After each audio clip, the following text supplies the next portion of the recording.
All right, all right, all right. We have just gone live. It's 30 seconds in here.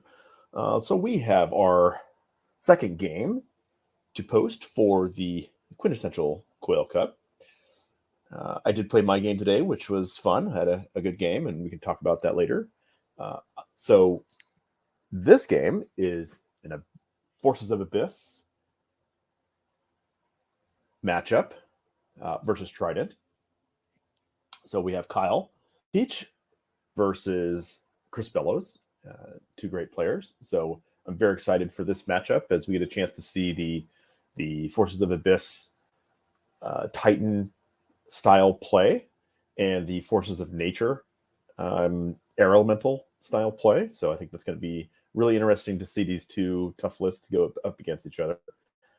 And as a lot of people know, the Air Elemental formation is a pretty good one. So I'm going to go over the lists like I did last time.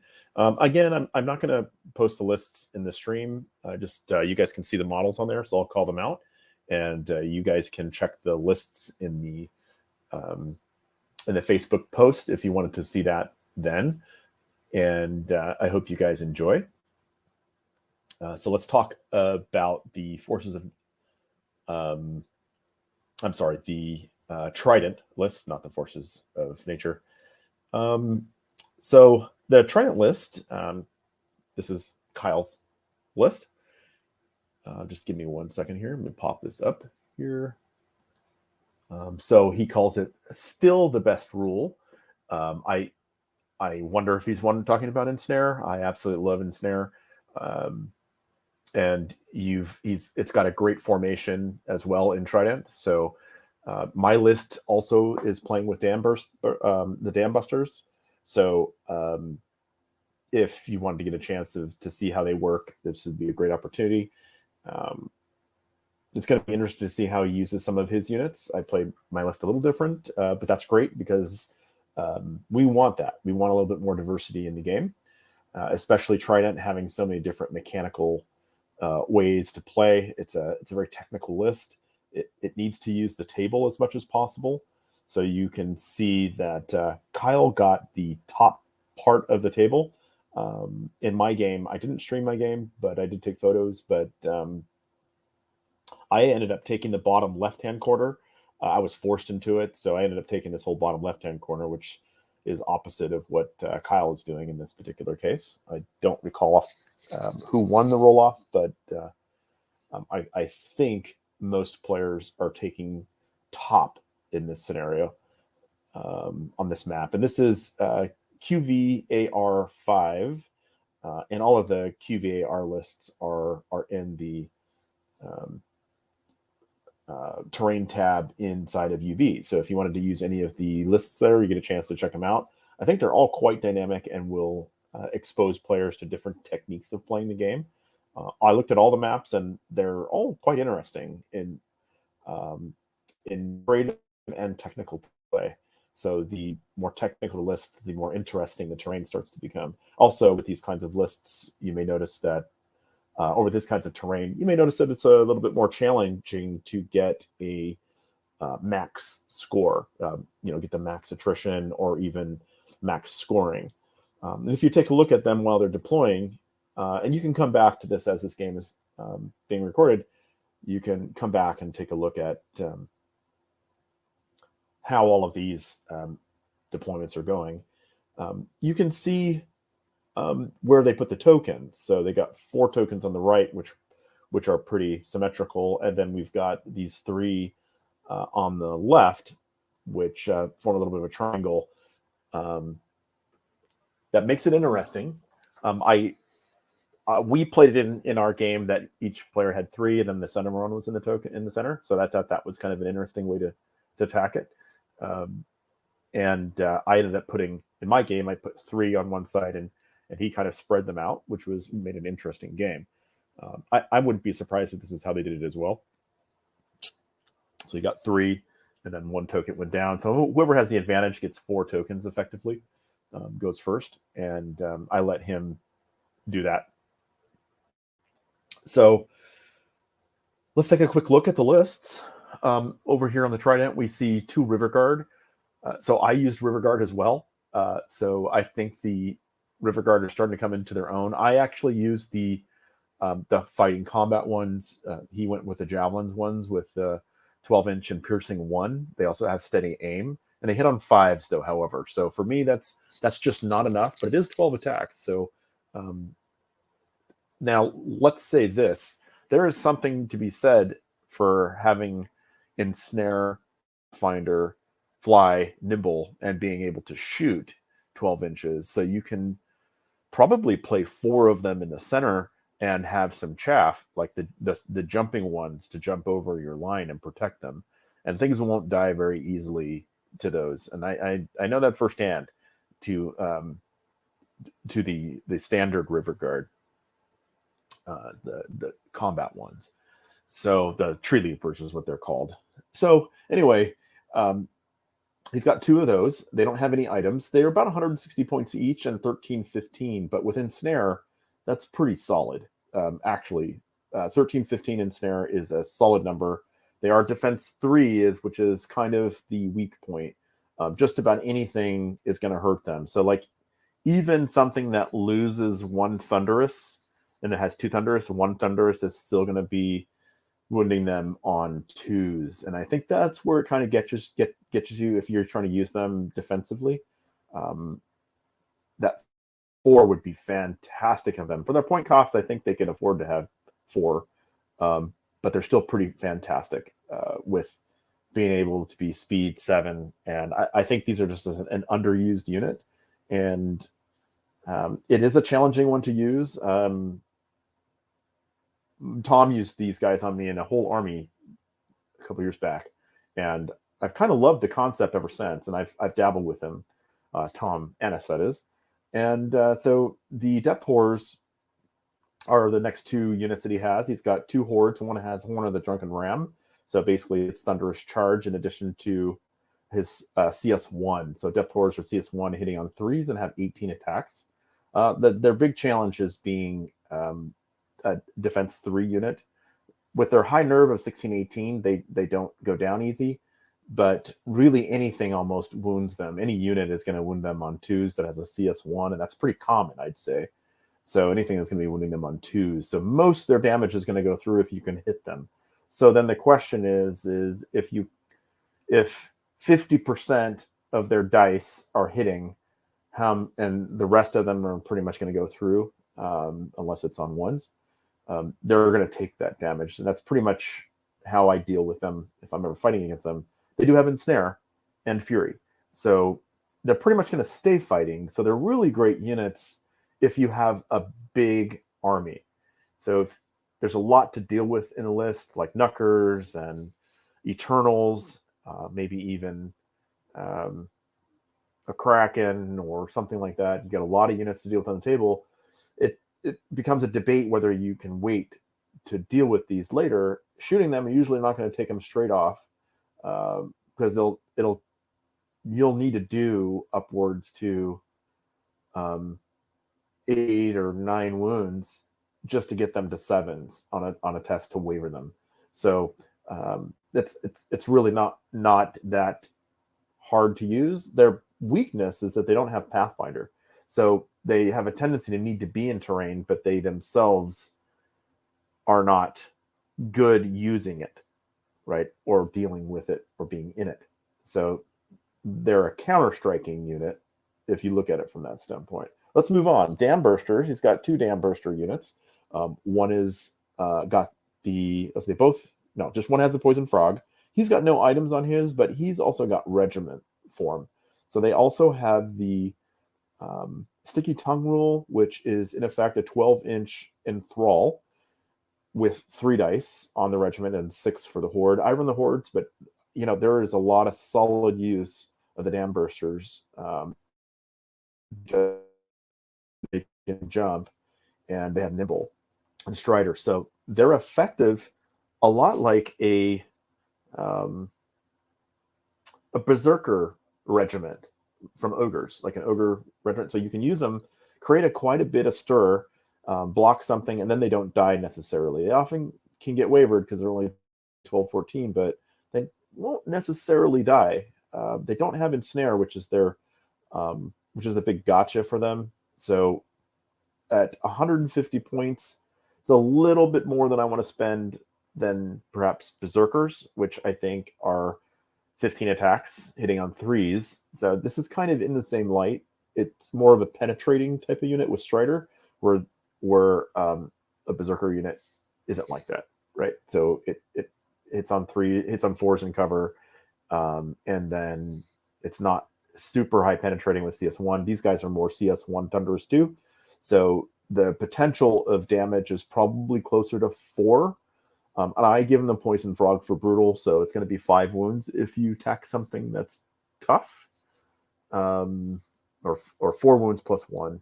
So they're actually quite usable, and if you can combine that with something else, that double charge is actually pretty good. So let's move along. He's got 2 Knuckers, perfect thing to double charge with.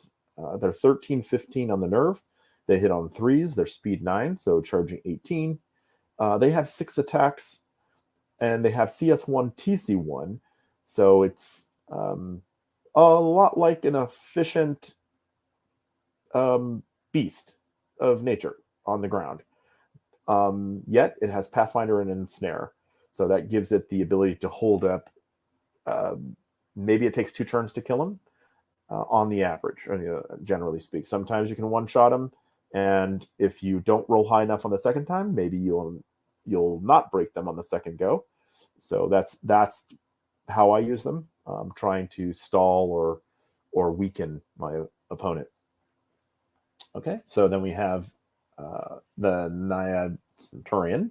So the Centurion is one of the greater or more often used specialties in the unit, in the Trident. So we got the Naiad Centurion with the Trident of the Drowned Sea, which is a 12-inch Rat 3 piercing 1 shooting attack, and the Trident of the Drowned Sea also disorders the target. So that's the big gotcha.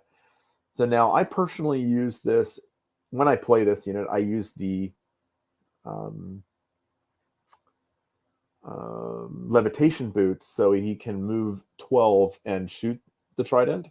So it gives him roughly a 24-inch threat zone.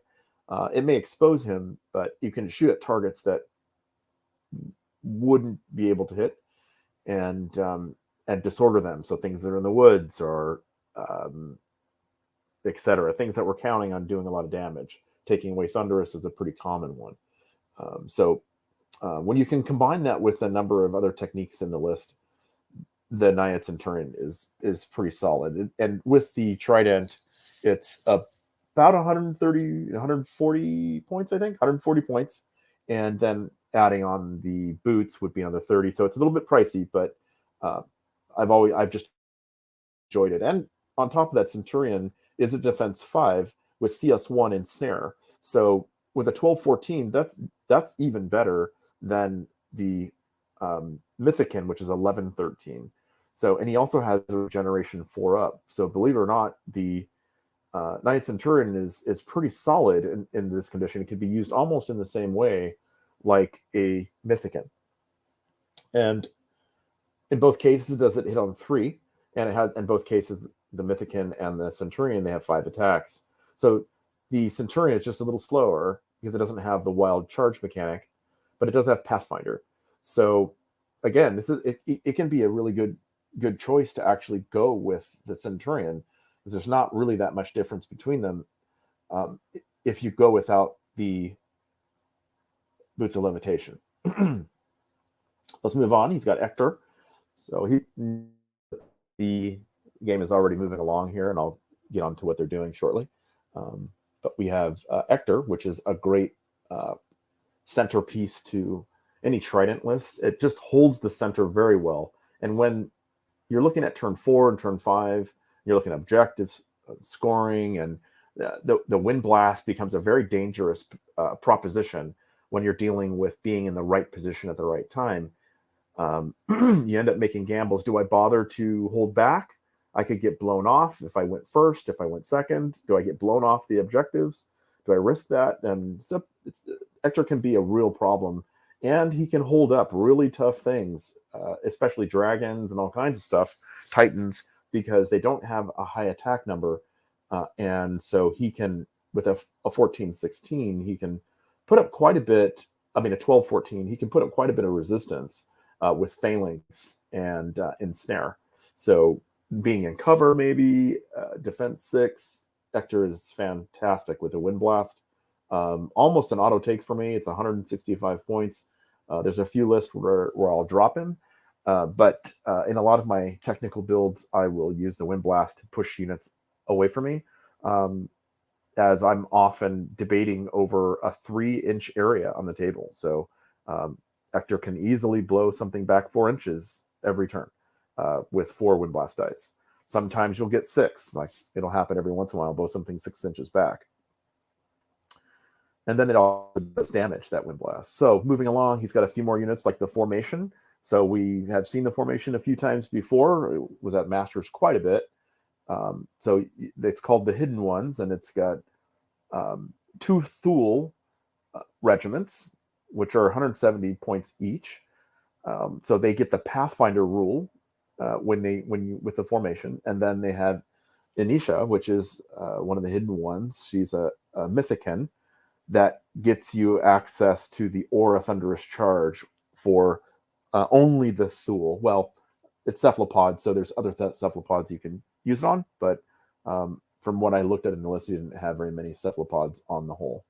I don't think he has any other than that. So there's not a lot of list synergy with Inisha, but that's okay. It does its job with it. And again, we'll talk about the Thule because you can see the purple Thule and Inisha there on the top. And then, of course, Inisha has the Scorched Earth, which is just such a great combination with anything that's enthralled. So it's basically creating a hindered charge, and then in combination with ensnare, it's just you're not really very effective versus these softer units like that. So it really makes up for a great a great list. And the last thing that he has is the Trident King, one of my most favorite pieces I love to play with. The Trident King is a mobile fire base. It's defense 5, 14-16 with ensnare. And if you ignore him, he can charge hitting on 4s and has Thunderous Charge 1 and CS1. But he's just great because he's nimble and he has speed 8. And so that allows him to advance up the table and posture and threaten things that are in 12 inches with his Tidal Spray attack, which is 12 attacks, piercing 1, and steady aim. So he can really control a flank, but I like to use him in the center. I find that in combination with a lot of the other casters and some heart piercers, he can be very effective and dangerous. But Kyle obviously knows that he's a great flanking piece, along with very inspiring that the King has. With a Knucker nearby, it's a very dangerous proposition because you have to deal with 2 things coming around your flank. So, so that's Kyle's list. Let's move on to Chris Bellows' list. I looked briefly at this one as well, and I'm very excited to see what he does with it. So let's start off. He's got 2 Abyssal Guard. He went with a 2-handed weapon so that it gives him CS1, and it downgrades his armor from 5 to 4. I actually, at -16, am starting to agree with this one. I've played it a couple times, so it's not bad. Especially if you split them up, I think you can be pretty effective with them. He has no items on there, but he does have this sacrificial imp, so that allows him to, if I remember correctly, it's a regeneration related ability. So let's take a quick look. Once per game before unit rerolls for regeneration, you can choose to reroll any of the failed regeneration dice. Imp is then destroyed. So once per game, you get to sacrifice that imp. And if you had a big regen roll, all of the misses you can do again. So if you happen to have like 10 wounds on you and you try to get 5s, and you maybe got 3, you can roll those, 7 again, and potentially get 2 or 3 more. So it almost doubles the effect, and in a high zone. So it's probably better on things that can take a lot of damage, but still pretty good. I think it's okay for 5 points. So let's move on the list. So he's got the formation. Oh, I'm sorry. No, he doesn't. He has the Oathbreakers. My bad. So he's got the Oathbreakers. I've tried these. It's got Rally 1. It's not bad if you're going to run with because in effect, it's a unit of Abyssal Guard. So it's already got the CS1. It's got the Rally 1 to only infantry. So he's got a lot of infantry in the list. So he's got the Abyssal Guard and the lower Abyssals, which is hordes. So this will also impact on him, in his lists. And so that Rally 1 is going to turn the lower Abyssals into 21-23 and the Abyssal Guard into -17 instead of -16. So that's not bad. And of course, the Oathbreakers are already buffed to -17. And so they're 175 points. So that's about 15 points value if you also include the Vicious that comes with them. But it's Vicious versus melee heroes only. So I'm not so sure that makes sense. I get that it's a cheap upgrade. And I guess it's trying to be, this is a unit that's trying to be dangerous against a specific type of unit. Vicious is not really very effective, especially with 12 attacks. So it's a very minimal impact overall. So if you're attacking a character with 12 attacks hitting on 3s, 12 attacks isn't bad. So if you had 8 hits, and then you're going to roll that CS1 against defense 5, so 50% of 8 is 4. So maybe you get 2 re-rolls out of that. Maybe if you roll once, twice, or very unlucky, and then that turns into 50% chance of getting another one. I'm really not so sure this is that effective against characters. Like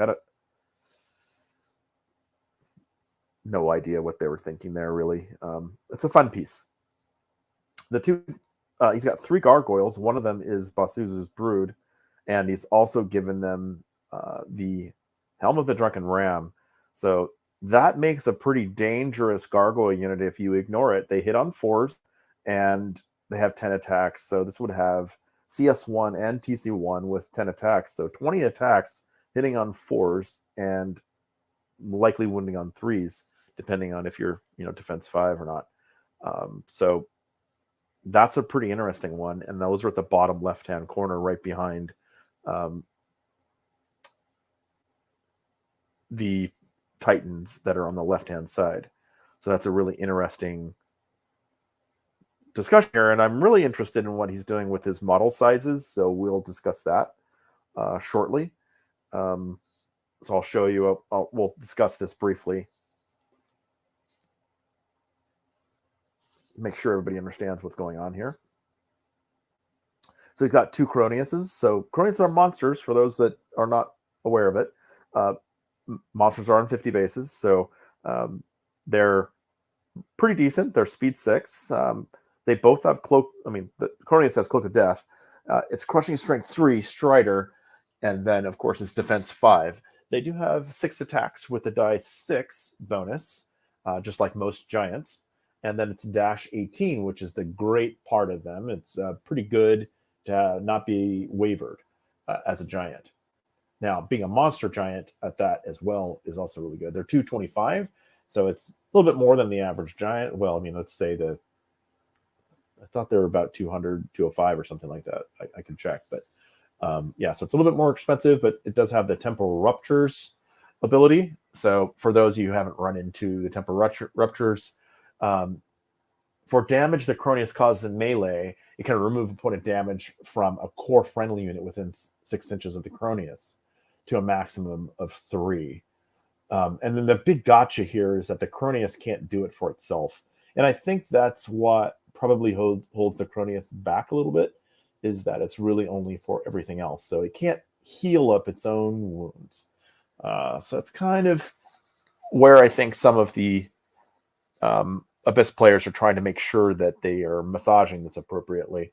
A lot of people play with the well because the well can just, on activation within a certain distance, I think it's 9 off the top of my head, can grab wounds off other models and put it onto itself. So you'd obviously be taking it off the Cronius if somebody decided to shoot at it, for example. Keep in mind that those are the 50 base. Let's move back along here. So we've got the Gargoyles. He's got 3 units of those, the Oathbreakers, the 2 lower Abyssal Hordes, 2 Abyssal Guard regiments, and now let's move on. He's got 2 Abyssal Fiends, which are Titans. Those are the larger 75 base units there. They have the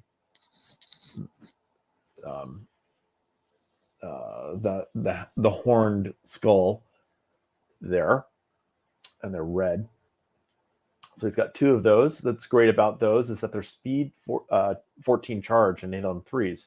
They do have 7 attacks, which probably keeps them back, but they can also be wavered with a 15-17. That's been my weakness with them in the past, is that they don't have regen like a lot of the army does. So you need that Well of Souls to keep them at their maximum potential. And they have a tendency to get wavered from shooting. So if they get maybe 7 or 8 wounds from shooting in a turn, it's actually quite easy to waver them at that point. So 7 wounds would be 8s to waver them on 15. So if you happen to put 8 wounds on them, a 7 would waver them, and that's actually not hard to do one time. And that's happened to me a couple times before I've even gone, that they've been wavered.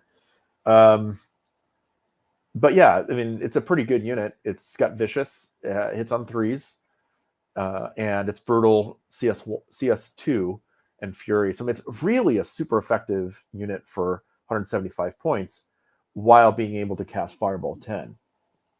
So it kind of controls its zone in front of it, and it can charge and be dangerous.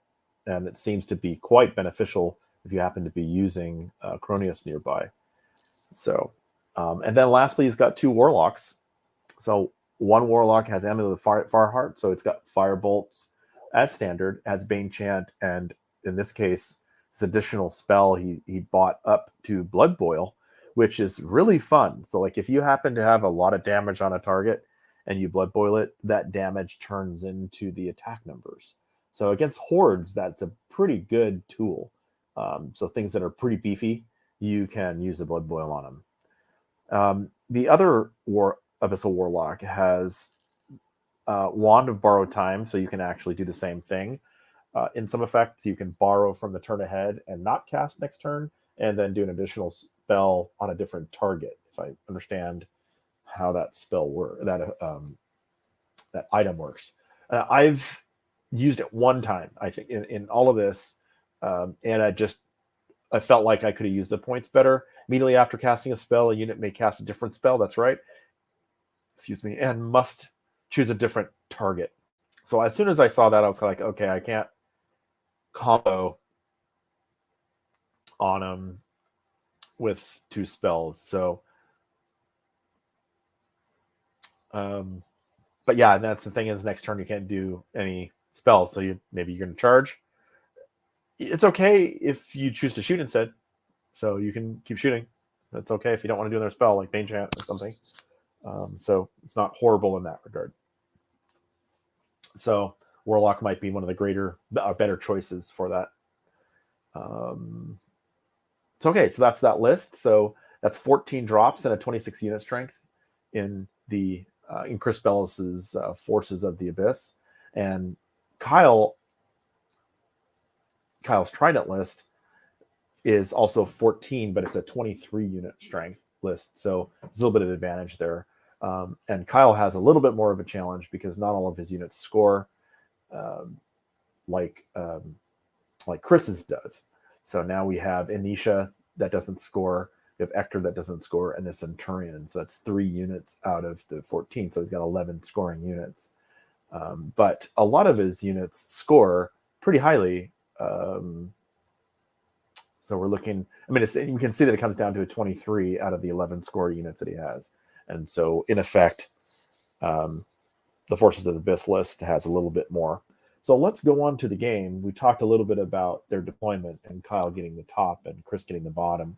I liked that Chris automatically here has not spread so wide. That automatically wins me points from my perspective. You want to kind of play in 2/3 of the table in many cases, unless you built your army to play wide, and then you have to figure out what parts of the table favor you. Now, if personally, after testing this list out 4 times and playing a game on it, I'm glad I went with playing on, if I'm on the bottom, playing on the left side of this table, because there's nothing to deter my units when they get engaged. So that's kind of my priorities there. And so it wasn't difficult to move around, and it was also not difficult to support my army. Also, I didn't want to have to deal with that center rock section. So having the big and mean stuff on the other side of that rock section is going to, in my opinion, potentially is a weak play because you're very jammed. So I think he was trying to say, okay, I'm going to be protected from him.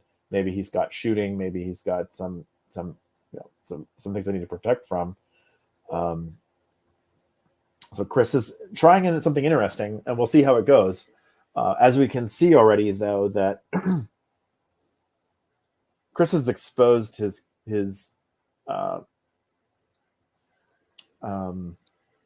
what are those guys called? Those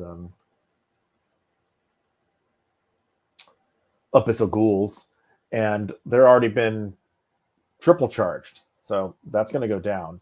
The question is how is Chris going to respond to that? And they're fighting a lot over 1 token. Like, there's a huge commitment of points into that ghouls.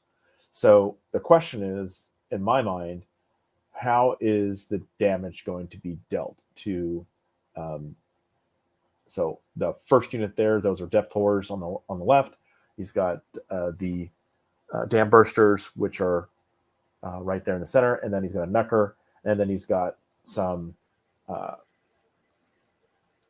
And he's got a character to inspire them in the engagement, and that happens to be Ector. So, wow, that's a really interesting challenge right here. So these guys are going to go down. The question is, how is he going to respond? Because he doesn't have any real way to respond to that. Looking here, he just barely can see the see these guys, so he's going to be able to charge them. So that's going to be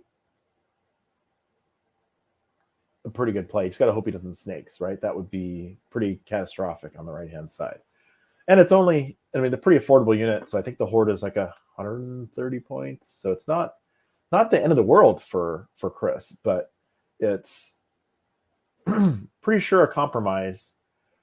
But it's okay, considering that the only other thing on the right-hand side of the table is another depth horror unit that's not even in range to charge. That leaves the gargoyles pretty open in the center, and he can even engage these depth horrors. Since they don't have Pathfinder, he can just leave something here and to deal with it. It's not even that big of a deal. And then turn and face this other stuff on the right. But there is a superior flanking force. Chris's flanking forces is far superior and split up and isolated because of the rocks. So that's undesirable. Let's just say it that way. I feel that Chris's option is to back up because he's not going to break through the ensnare line. Even those guys that shoot at 12, which just moved up to shoot at the Fiend, they're not going to do any damage to him, and that's fine, but he's not going to break through them. So Chris has kind of got these 3 tokens on the left-hand side, and he's ultimately just fighting over 1 now. So I'm gonna draw a line here across this to show what I'm talking about. So he's fighting over this, right? This is why I did not like Chris's deployment is he's really trying to hold 3 tokens, and Kyle's already taken 2 or made him fight over 2 of his own tokens. Wow, that's going to be really hard to pull out from. It's going to take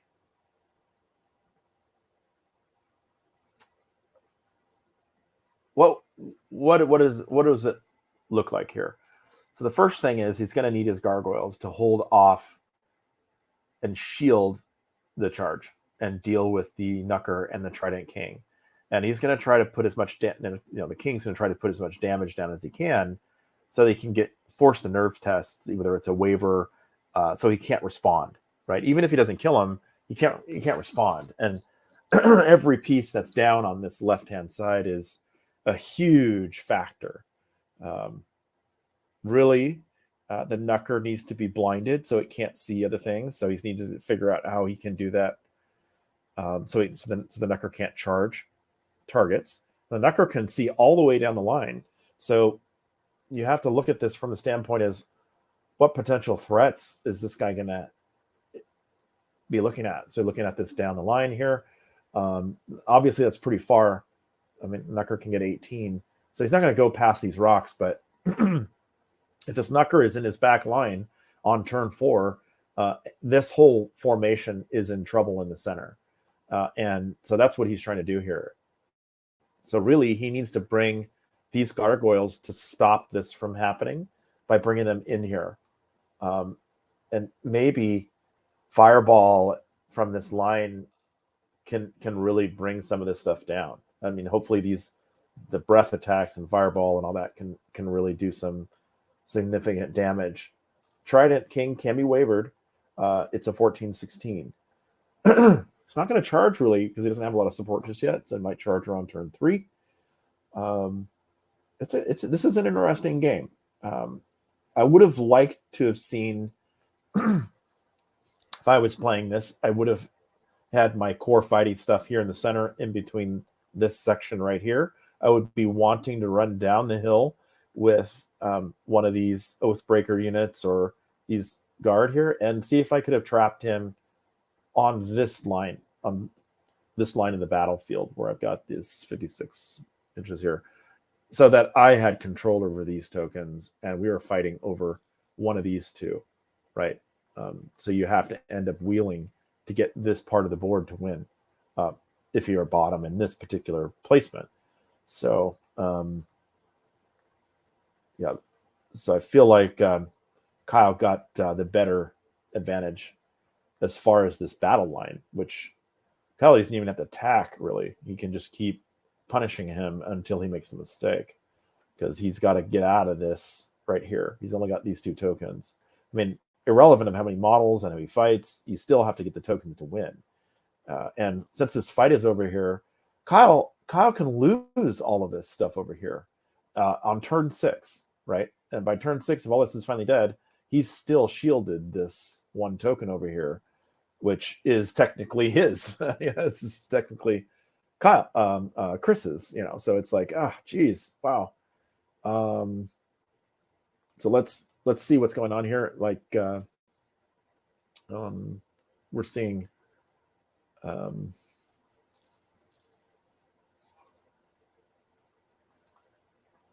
looking at it to see if I can figure out who's who here.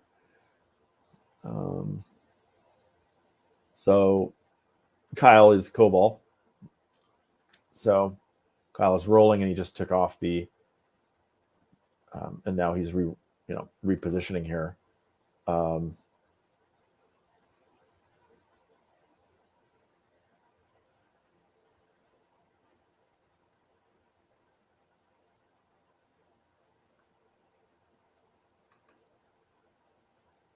feel like I missed something, but that's okay.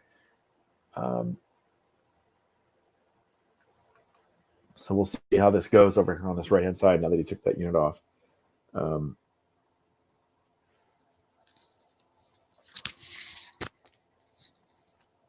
right. Try not to fiddle too much with the microphone so you guys don't get a lot of microphone noise. just using my headset. This one, I took off the microphone that I had before, as I'm trying to do a comparison on which the performance of the microphones. So hopefully you guys can hear me pretty okay.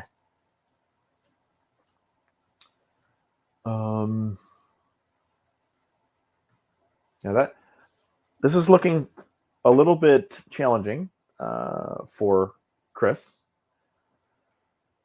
So I think Kyle just reformed on the right-hand side.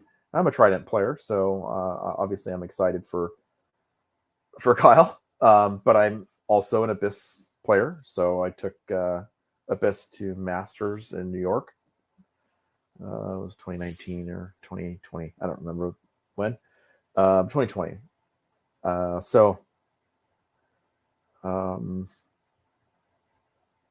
Yeah, this is kind of an interesting matchup for me because I think both are pretty good. And I really feel this Cronius formation is actually surprising. So thinking about the Cronius in the center of the table, that's right here, needs to be in this area if it's going to be effective. So Chris has started his unsupported engagement. Big gamble here. He's going to be flanked. He's going to get trampled. He doesn't. I'm thinking he's in 14, right? So he's thinking he's going to hold him back and keep him, and maybe he'll strike him again, right? Oh, good. He took that back because I think a little bit of sensibility kind of maybe chimed right there.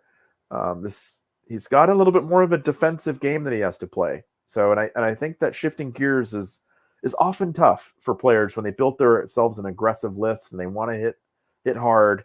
You realize you're outpositioned and in this case outnumbered on the left-hand side. It's like maybe aggressive is going to make me happy here, and really you have to play the waiting game and potentially block.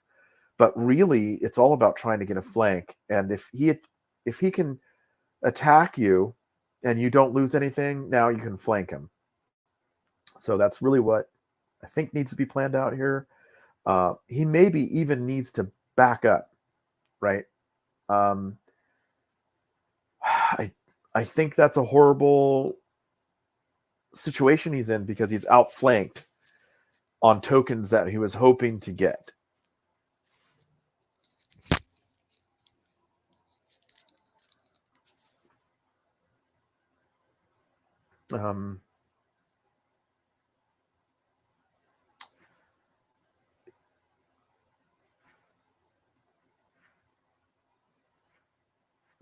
So let's watch a little bit and see what he ends up doing as far as a commitment.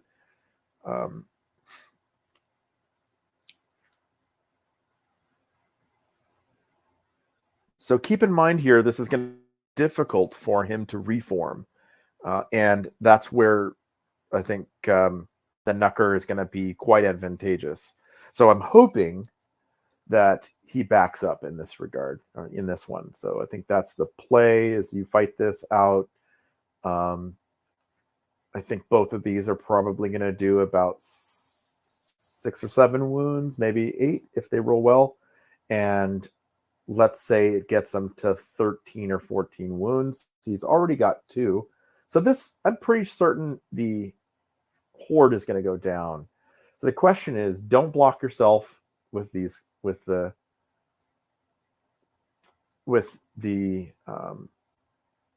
Abyssal Warlock. That's this guy here. He's got the Fireheart and the Bane Chant. So he's probably looking for a way to deal with the Knucker. He doesn't have the size. So this is where I think a Fiend would have been a little better on this side. But the Fiend combo on the left is not bad. It just should be in the center in my mind. But I don't know. It's whatever. I would completely be on the other side of this table and make everything come through this water to try to come to me. And I would be trying to hold these 2 tokens on the left-hand side and see if I can break through and get to these 4 tokens, along this line in this game. So like turn 5 and 6, I'm fighting on this line, and having to deal with preventing anything to come to this tunnel, like the king or the knucker. But that's not the strategy that Chris went with in this one. Again, being forced on this side of the table is a tough one. Like this board side is a challenging line, right? So you're deployed in this zone. So I'm thinking you'd wheel like this, and that's kind of how I handled my game.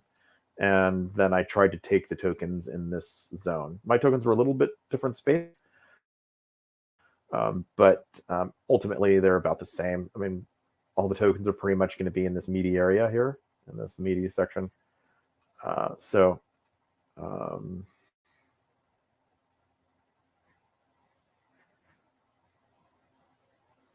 That's not a bad call, putting those guys in and then having the counter in play. The good part of this is it allows these guys to come back over here now. So, I mean, ultimately, these are just trash. Like, you're just trying to bait this into this combat and force him to commit to this fight so that you can do other things. This is not worth, in my mind, to attack this guy. It would be good if you can break through and get this other token over here, but being pincered is not great, just generally speaking. Being in the position of being pincered, I'd love to see how Chris pulls this out. I mean, it could have a plan I don't see, so I'm looking forward to seeing it play out. But I would be probably looking to bring, with this command, I would be looking to either bring these guys over here, face this way, the Cronius and the Warlock to come help out this other side, because the Knucker is going to be a problem. I probably would have already trying to find a way to deal with the king. So I would probably be charging. I don't know if he's already moved these gargoyles. I think so. But I would have moved these gargoyles and attacked the king if I could. But I think he's already moved it. So let's wait and see a little bit longer how he wants to posture. Looks like he's still exposing himself to the Knucker. Knucker won't break the Fury Abyssal Ghouls.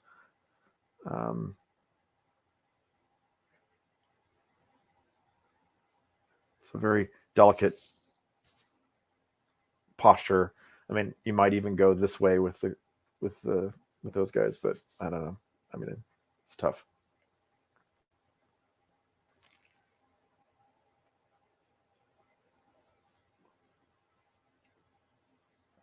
There you go. A little regen there. Got one back. It's always good.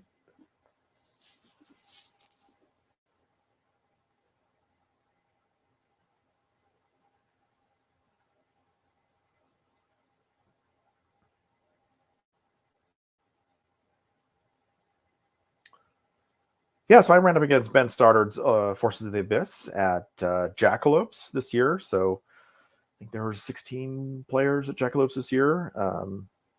We had a couple of the typical players that were running the event. So we had a few players from Southern California that didn't come up for Jackalopes, but we had a pretty good turnout. So Ben Stoddard was playing Forces of the Abyss, and he did really well in the event, and his army was fantastic and pulled away the Best Painted award. So that's fantastic to see the fire theme come back. I think the fire theme kind of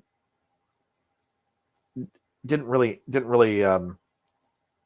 impress folks in some of my experience. I mean, I think it was great painted fire themed armies, but they haven't pulled in a lot of paint awards lately. But I think Ben's looked fantastic, and he pulled home the paint award, which is great. And I think he also got a really high overall score at the event. For us, being in the West region, for people who don't come out here very often, we're very far apart. So the drive from Southern California, Los Angeles area, is about 8 hours to Reno. So that's a one-way trip if there's no traffic or no snow. And so that can be a little bit of a challenge to get a number of players to come out for travel for those kinds of events, and so we have to, work as a team to get our travel up and to play in the events. We had Bay of Kings, which was this year as well, recently, within about a month ago or so, a little over a month. So we had some of the players that participated in that. It's a little too close to go to that event as well. And then we also had our 1-day event, the Surge and Destroy 1-day event, which is usually at our Mini Wars convention. And so we had that, which was a couple weeks after, which also had a little bit lower attendance that we normally have, also due to the back-to-back events. So we need to work on how we can get our spacing to work out a little bit better. But in the overall, the Jackalopes event really had a good turnout, and the composition of armies wasn't quite as the typical spread that you would see, like maybe at Masters or anything. But we did notice that I think there were about 11 or 13 different armies of the 26, so about half of the field. And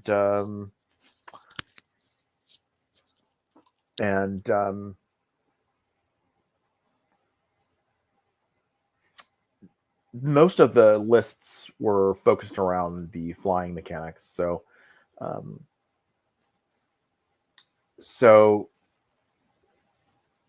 one side of the flying mechanics is the Basilean army, with the Elohi Julius and Uralohi, being able to fly. Can people bring 5 or something flyers and a Phoenix and a Samacris? That could be quite a lot of posturing and flanking if you have a dragon as well. So that, in order to defend against it, I think a lot of people are thinking, well, I can play flyers as well, so why don't I put them on the table, and their way I can even the playing field. We also have the situation where there's a couple of strong flyers now these days. We have 2 which are big on the chart, which are the Scorch Wings, which got a significant buff by hitting on 3s as a kind of a flying fire support piece, multi-role. So it's got all the things you don't want to see. So it shoots, it flies, it hits. It's got some penetration potential, and it's nimble, and it can go speed 10. So it's pretty much the things you don't want to see. And then you also have the Soul Flares. So there's a lot of genuine reason why not to play them. So or why not to play them? Why people are bringing air defense against the common air strategies that are out there. So the meta is shifting. But that doesn't necessarily mean that's going to win events, but it can bring more success on the defensive side by not being able to. So I think that we noticed some of the stronger air armies, or maybe balanced air armies, are not quite as strong if they have other air things to confront them. So I noticed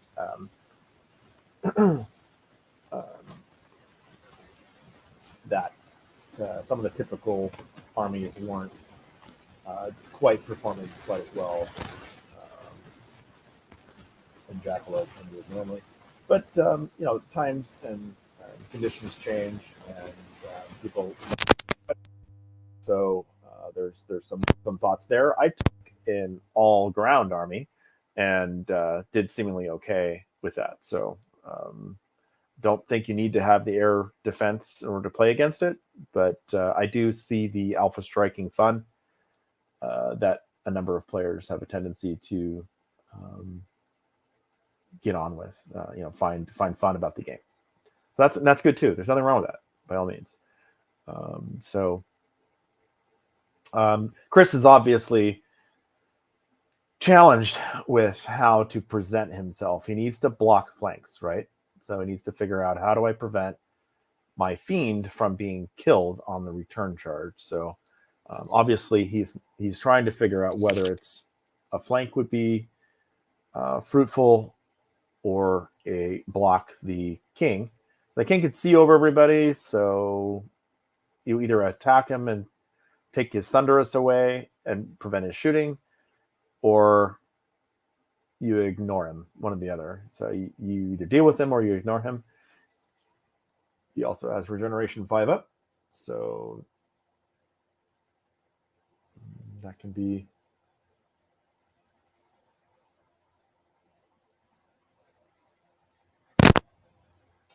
self-defeating if you.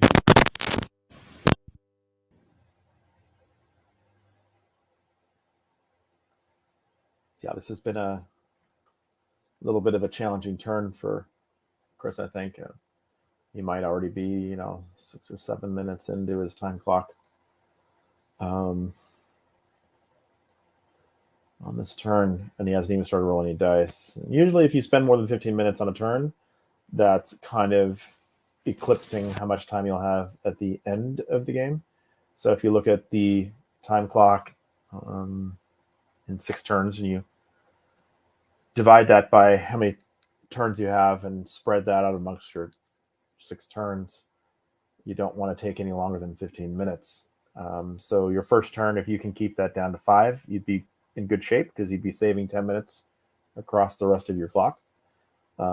Usually the second turn, you'll see a big burn on time. So maybe 17 minutes trying to figure out your posture and where you want to strike and not make any mistakes and overexpose yourself.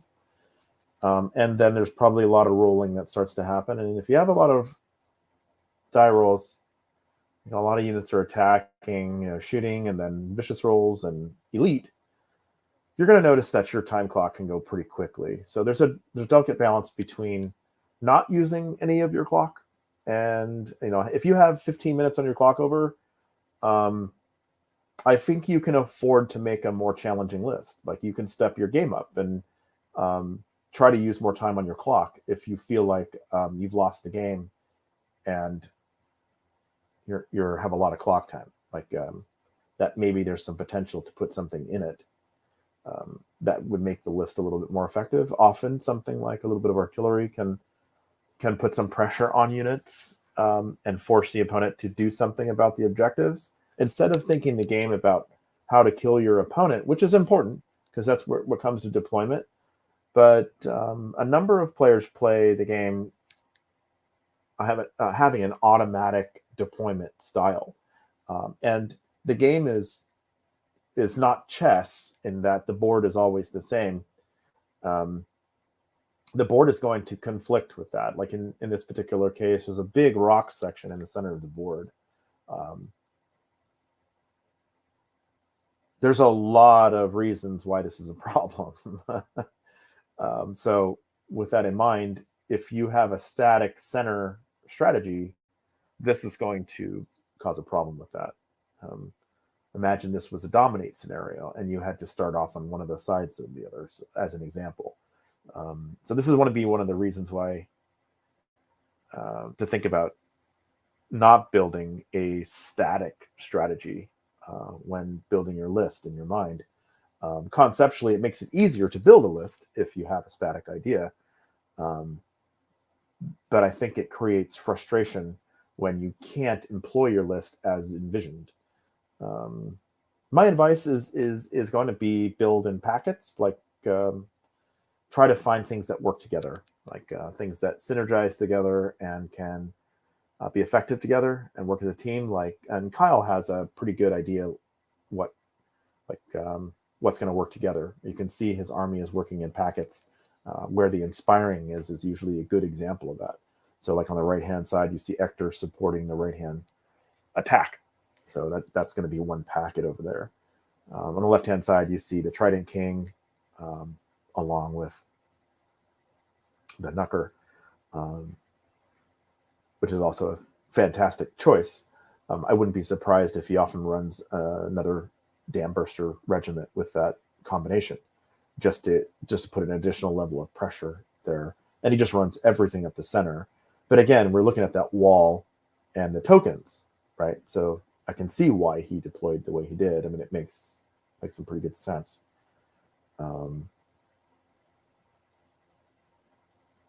There's nothing to shoot at behind the rock or with the rock. So it's a delicate choice on why Kyle put the river guard in the forest like that. But I'm certain he wanted to control the forest and the tokens. There's nothing's going to break him. And that's likely that Chris might have tried to charge that front line. Having ensnare on that line is going to prevent Chris from doing a lot of damage to Kyle. But the Ore of Death is going to catch up. So hopefully the Cronius keeps the Fiend alive this following turn. The River Guard are not going to do a lot of damage to the Fiend. So we'll see. Looks like we're going to get a fire attack onto the Knucker. That's what just happened right there. And he ended up doing 3 wounds, it looks like. So Knucker is 13-15, so he's fine. It's a 10-12. Not that big a deal. He's fine. A total of 5 and 3 is 8. So I'm really surprised why he didn't move this other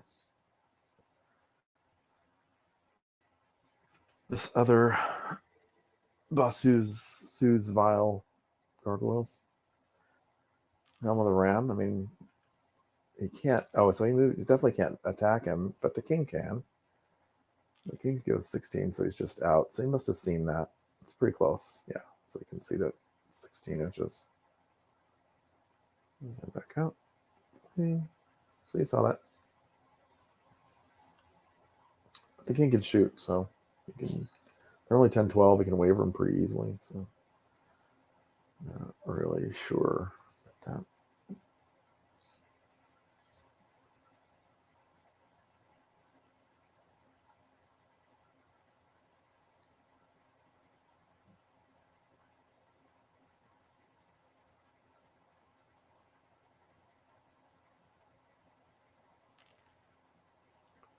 So on the right-hand side over here now, we've got the 2 combat units going to go on this. I'm anticipating an additional 12 wounds total, but it looks like he's already smacked him down on these. So he's already at 12.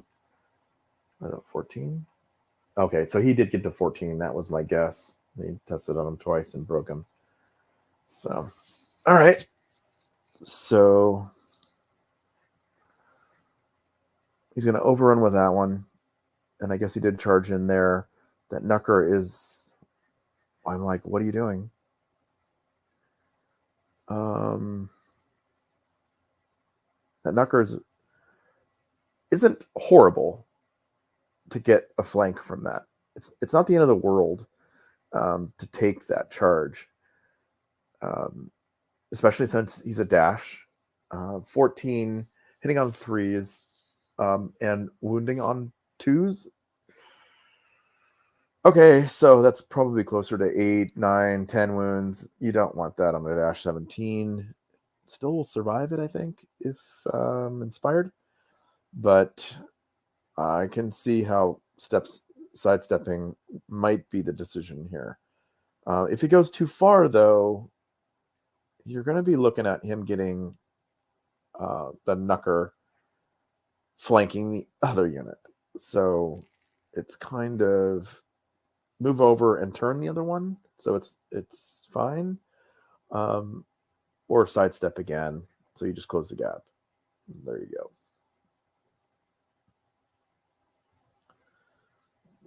So I wonder if he did any damage with the Warlock. That was a really gamble play, but the good thing is that the Toads can't see on the other side. So it doesn't matter necessarily that he does any damage here. It is 5 attacks hitting on 4s. So 4s and 5s is what he needed. I don't think he has any CS on that. It's just piercing 1 on the Warlocks, I think. Yeah. So he did 2 wounds and rolled a 4. So no So he took the Thunders 2 away from the Toads. So it's only going to be wounding on 3s on the return attack. And I think it's 11-13. I think the Warlocks are 11-13 off the top of my head. So if he hits with 5s and wounds with 3s, wounds on 3s, that's still pretty good. It's probably going to be 3 or 4 wounds. And he has, I think he has got the, I'm wondering if he has the brutal item on this Toad over here. So let's take a quick look. This one doesn't say it, so I think this is the brutal one over here because he's got like a little token. Yeah, the poison frog. So yeah, so he'll probably do 3 wounds to him, and it's not going to break that. So the Toads are going to be stuck behind there. So it was conditionally a good play.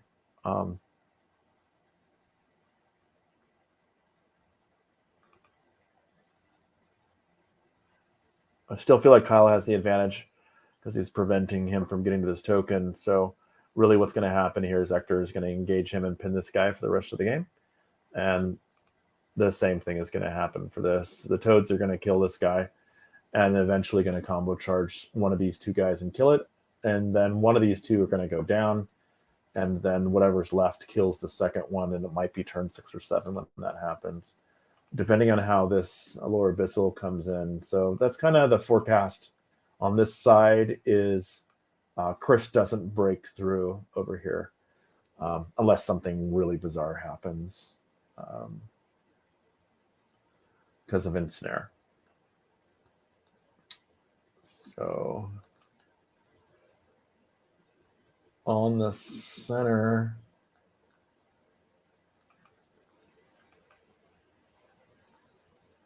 he somehow managed a waiver.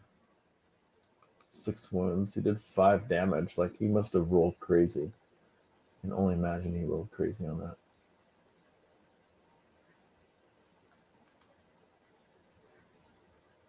Maybe a high nerve check. So let's go over here.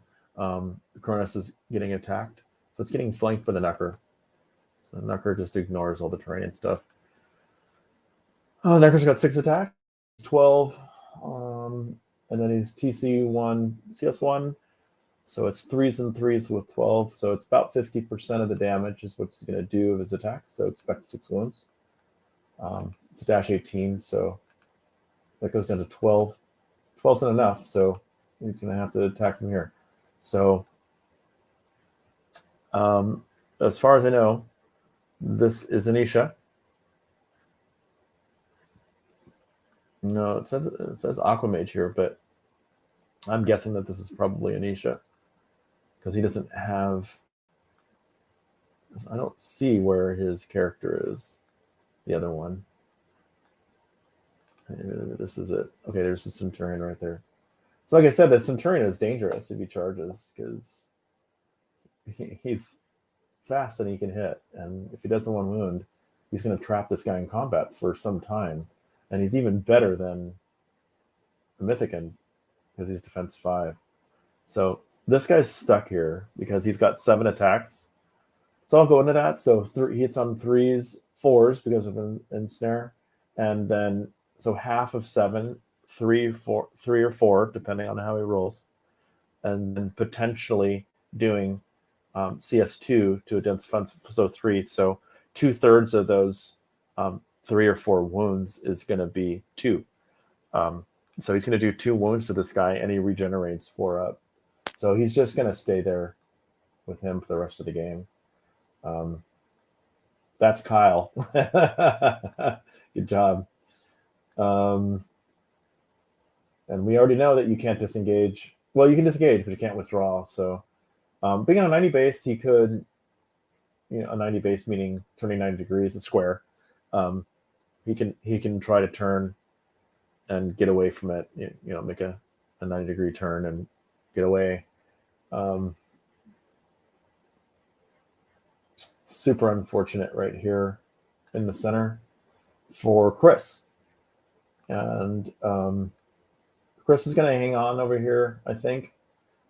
So let's go back over here really quick to the Thule. So the Thule have 12 attacks, if I'm correct on that.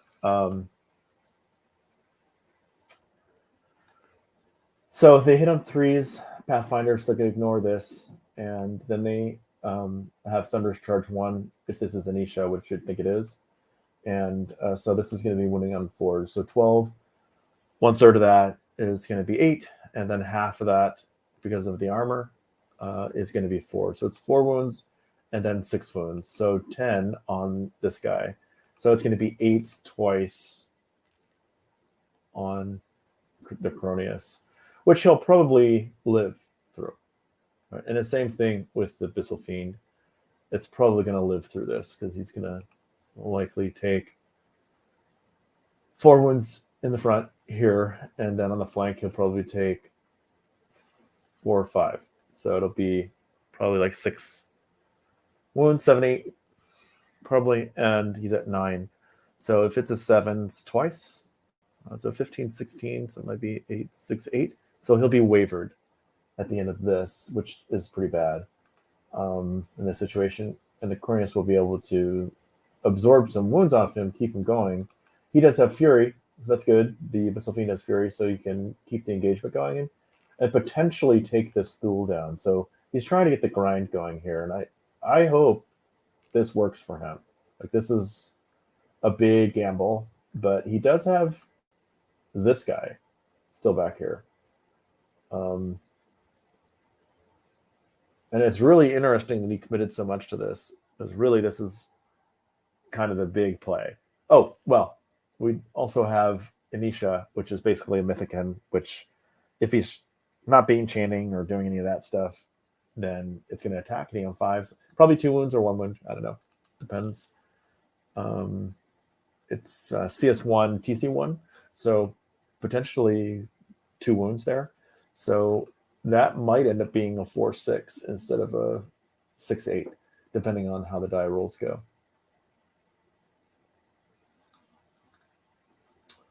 So he's already started rolling, so we had anticipated him getting a waiver here. So let's watch and see how the damage goes. Not a great roll on the 9 hit dice. So it looks like he just added 1 wound there. So that's unfortunate. So he's probably likely not even going to waiver him. Looks like he's moving on to the Cronius. So he didn't even do anything. Oh, they were wavered. The Thule, the other Thule wavered. Apologize for that, guys. He had a wavered thing on those Thule. So this might actually go in his favor since he didn't do the projected 8 damage that he expected there. So Kyle may be a little trapped. So like I said here, we're looking at am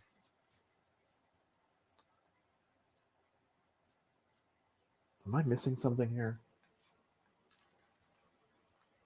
That's right, the Thule have more attacks. They have 20 attacks. My bad.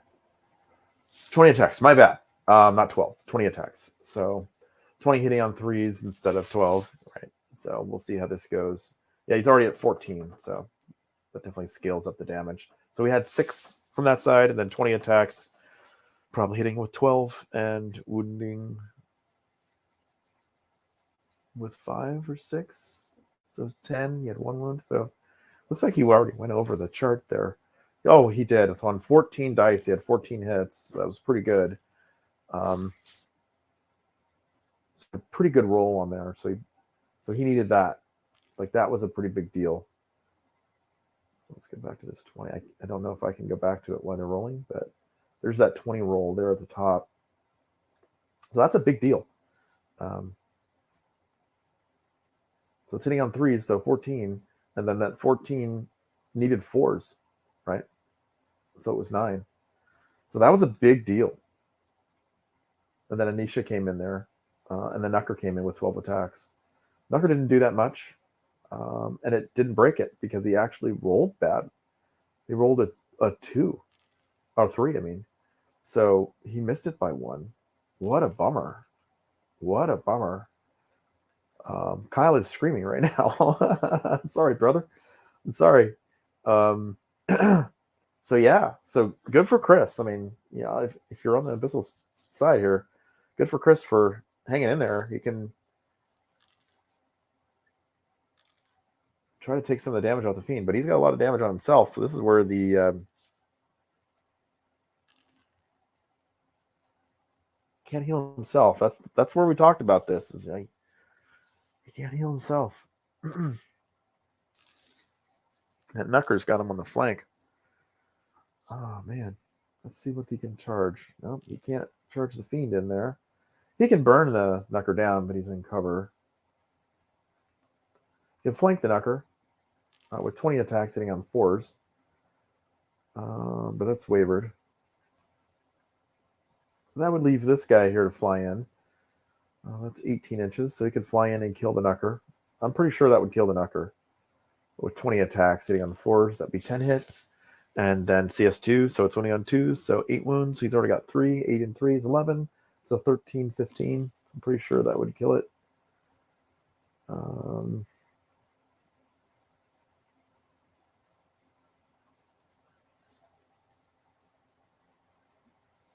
Interesting.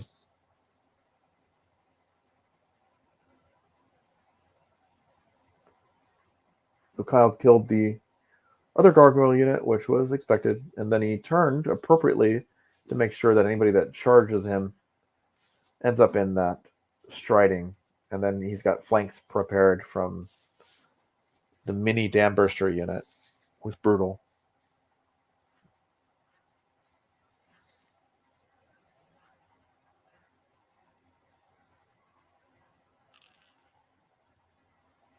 So Kyle didn't do what I thought he was going to do and try to hold up these guys. He ended up going off for that regiment. I mean, that horde that's back there. I don't know if that was the play that I would chosen, but I understand why. I mean, ultimately, he just needs to hold him back, right? He just needs to hold him from taking the token back there. He doesn't have any way of scoring it. He just wants to prevent it because it doesn't belong to him anyway. So, but now his toads are going to go down because he ignored that. So I guess he was willing to accept that casualty. Not sure I agree.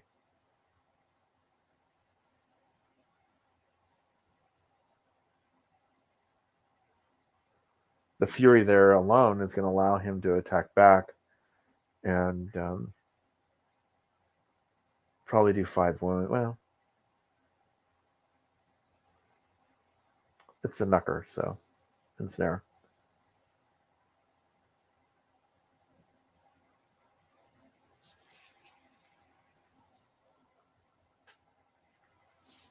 Very, very interesting.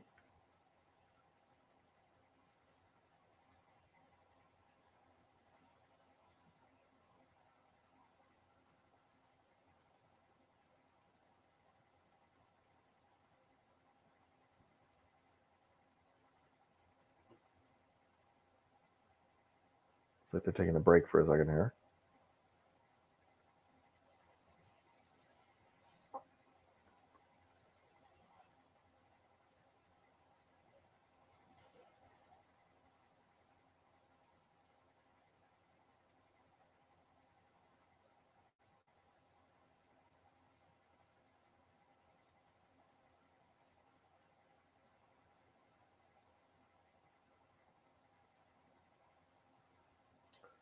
At least I hope they took a break.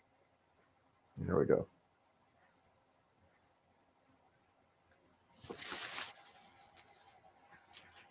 Apparently, he's not concerned with the Knucker. He can't land on other units.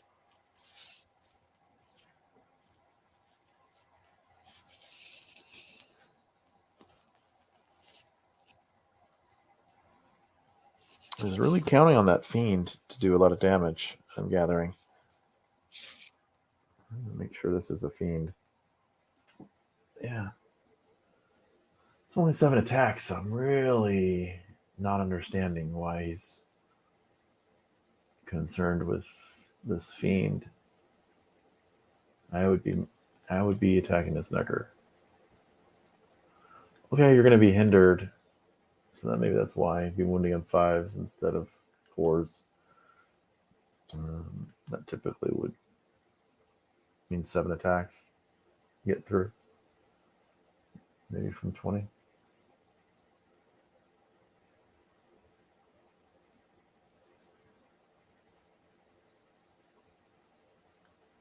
So this is off target as well. Be winning on 2s.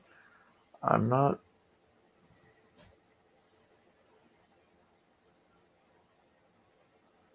With the 4 wounds that's on the knucker, I still would go after it, just because you'd be wounding on 2s.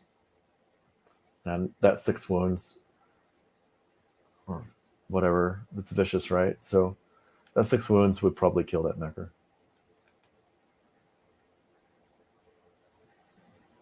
And you really can't afford to. Cronius attacks Anisha, maybe? No, I don't know. It's a die 6 plus 6. And then you're going to do 1 aura damage to everything. And you're going to hit on 4s. So maybe you'll hit 4 or 5 times. And wound on 2s. And it's just not going to go down from that. Especially if you roll any 1s. Anisha is a 11, 13. What is she? She is an 11, 13.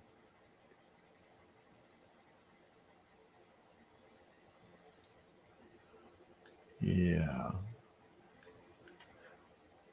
Oh, he can see that. Oh, no, he couldn't be 4, I don't think.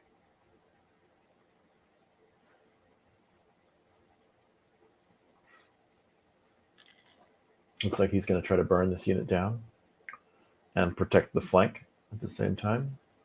So it looks like he's just using the gargoyles as a shield for a mobile fireball. Okay. It's wavered anyway, so not like it's all God he can do with it.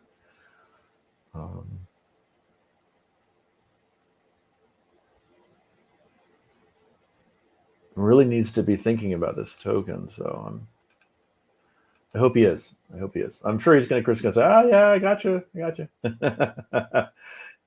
So yeah, I mean, I think he's drilling through. You know, he's taking advantages when he can. I think Kyle's going to be regretting this knucker charge. That's what my intuition is saying. I'm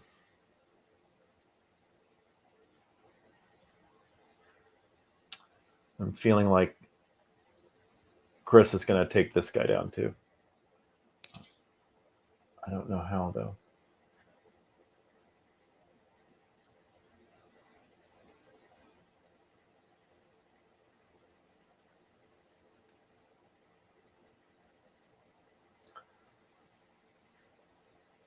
Let's see. I'll be right back. Let me get some water.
All right, sorry about the microphone stuff there.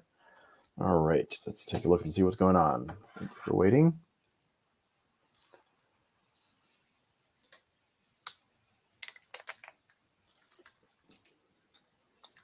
All right, Chris is rolling.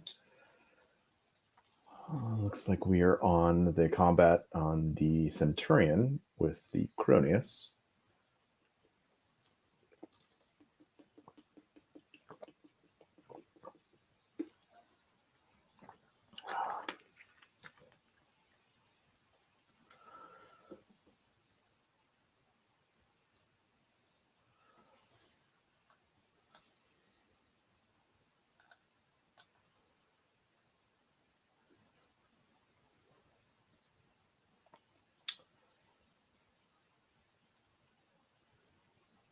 Well, he's moved along, of course. He's not going to kill him. Like I said, 2-3 wounds, and he already had one on him. So we're right there. The 9s twice is not going to do it. Excuse me. Okay, so we're over here on the Cronius, it looks like. He has to do his attack damage to heal anything or absorb temporal or rupture damage.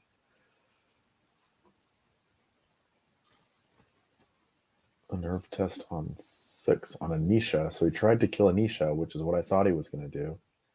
But he's not going to do it, right? It's a big gamble because that ensnare takes away your DAC power. Huge gamble. Roll a 9.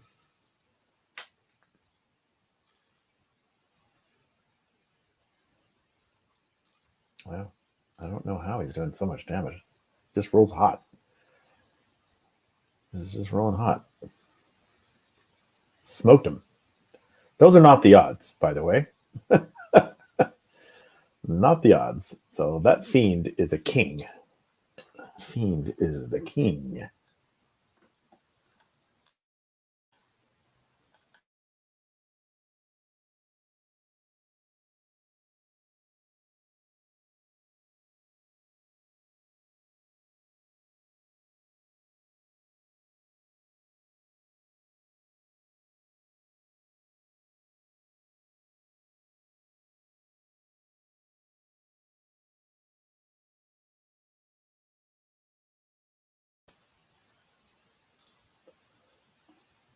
And so we got a waiver from the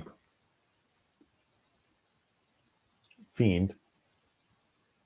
I turned him the wrong way, but I don't think that was intentional.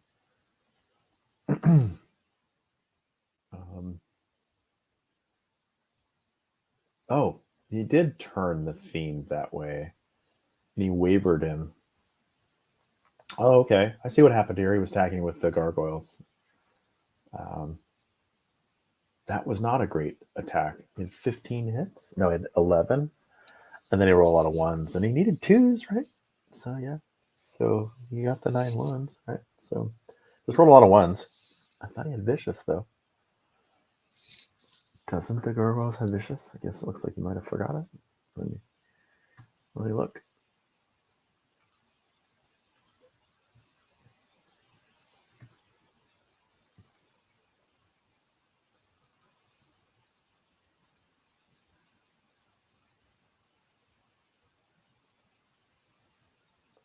No, they don't have vicious. Okay, I must have been thinking about something else. Maybe, yeah, they got regeneration 4 up though. TC1 and CS1. Maybe a Helm of the Drunken Ram on Basusu's Vile Brood.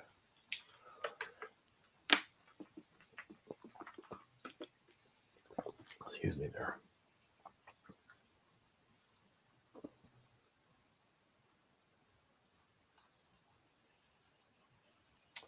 So Kyle's engaging. Kyle's prepping. See if he can. Oh, he got that flank on the. Ouch. That's going to hurt real bad.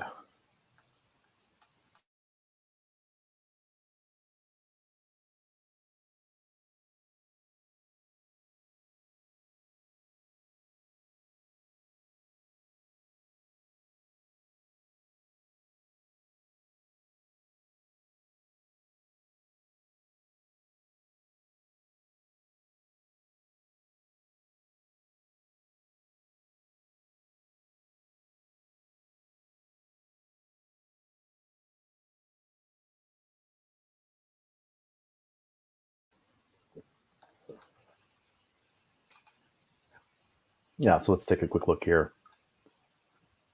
So it looks like the Centurion's wavered. Then we have two other wavered units, the River Guard. It's not a huge problem.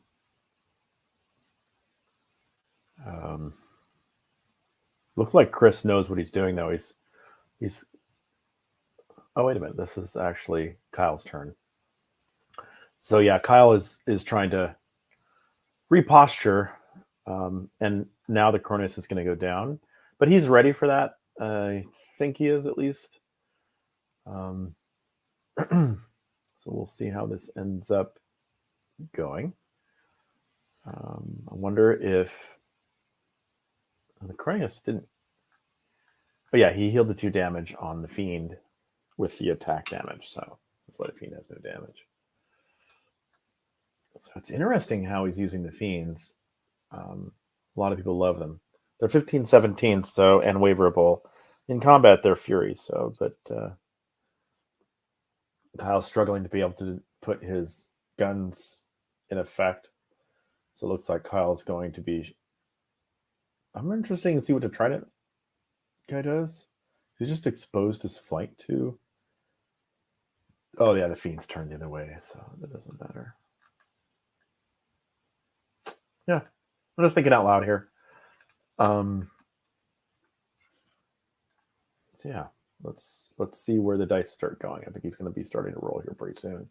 As you get along in turn, so we're on, we're on turn 4 and 3 here on the bottom. So we're in the middle, top of 4. All right, getting into the rolling. Looks like we're doing shitting at the gargoyles, which will be fine. He's fine with that. He's like, okay, yeah, that's okay. That's what they do. They take damage. Bullet catchers. A 3 out of 9 still kills them. They're inspired, so Fiend. Got him. Got him. That's what you do.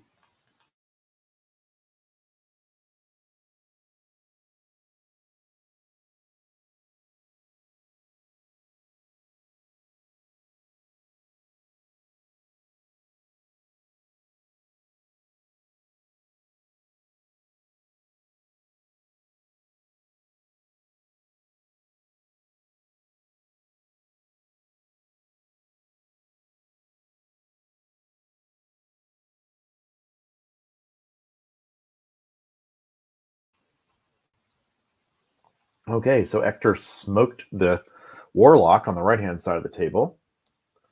A couple of 9s took him off.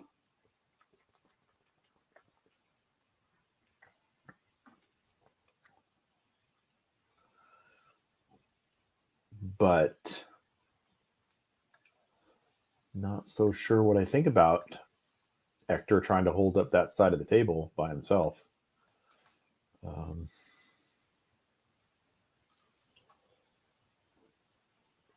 But Kyle's still in an okay position. It's more balanced a game, though. That losing the Warlock right there is kind of a thing. And I'm pretty sure what does he have on these guys? Yeah, considering that these guys are defense 4. And the inspiring, the rally ones are over here. All right.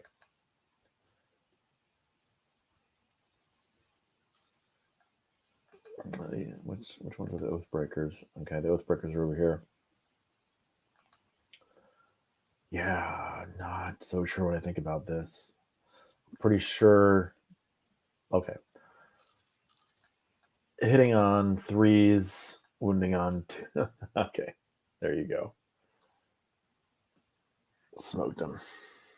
Not good. Not good for him.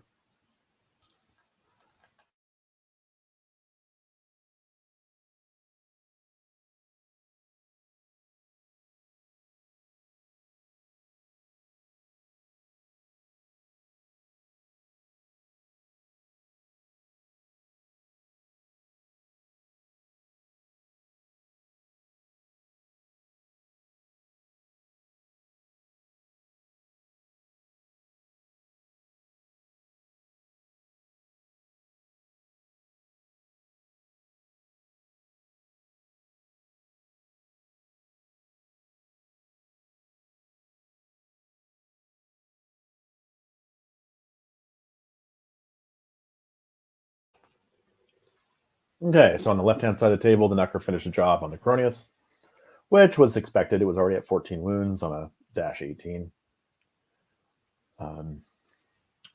He tried to go for the character double attack thing, which was a long shot, and then lost the Cronius. The Cronius probably would have been better off.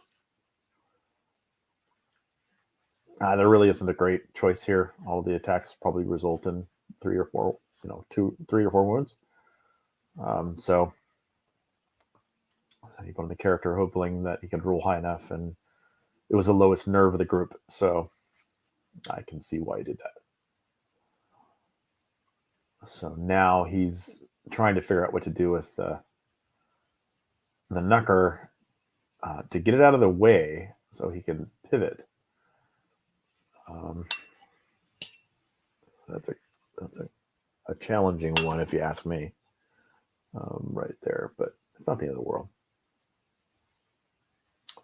What is interesting is that the Fiend can get in there. So the Fiend may get him. Like, I don't know.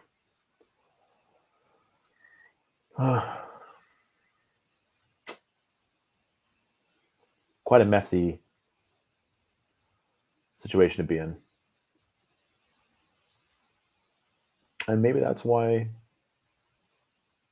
Chris may have been thinking to turn ahead and said, hey, this could be how this turns out here, and he doesn't have anywhere to go with a Knucker, and I'm going to get him on the second time around. So we'll see.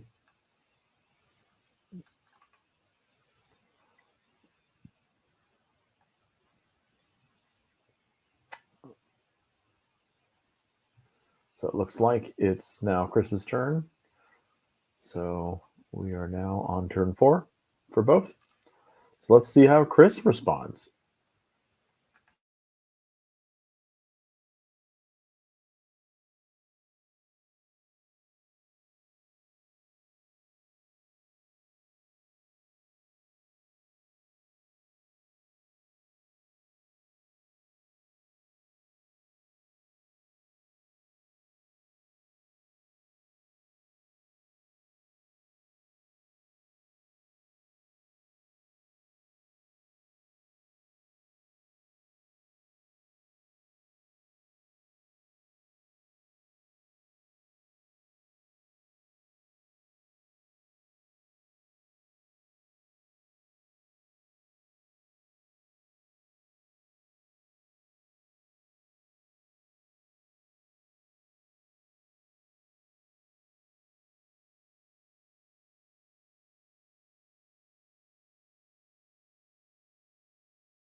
Okay, so we're seeing the re-engagement on the left-hand side from the Fiend going into the Thule, which is what we expected.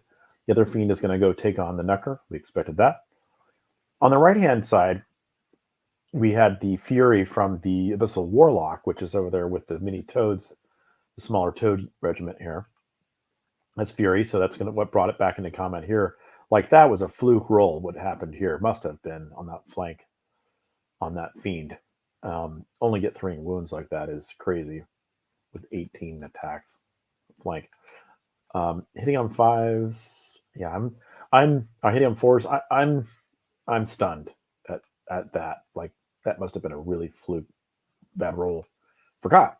So Kyle's frustrated right here. He's also frustrated on the left-hand side because the dice did not go how he would have wanted. And then he had to overcommit the flanker back to his midfield because his midfield was too soft to deal with all these anvils.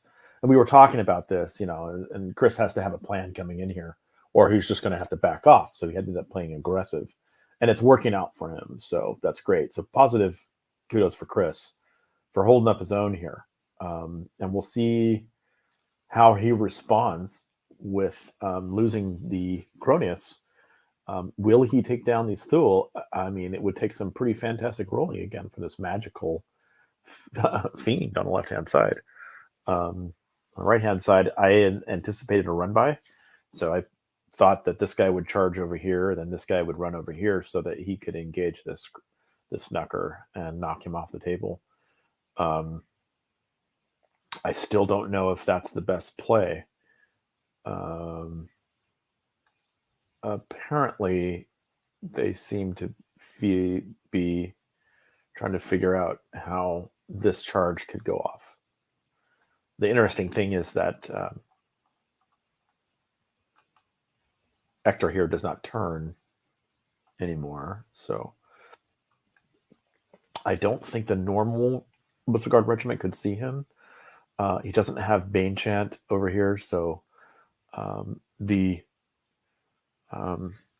I remember correctly, the Oathbreakers only have CS1, but they do have Visions against Heroes, so that's a good thing. So let's see if he remembers.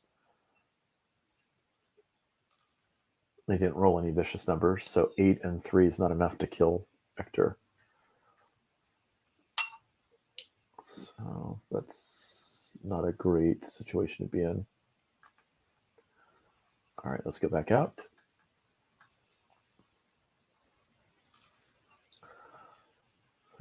Maybe he'll take down. He did. Oh my gosh, Kyle! That might have hurt you real bad right there. That might have.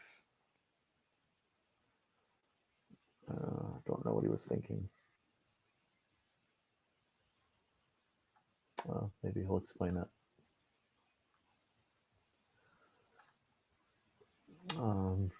So we're gonna go with the left-hand side here. Let's see what he does there.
This is starting to get interesting because I'm looking at the way that the tokens are fixed, and 3 of the tokens have nobody scoring over them.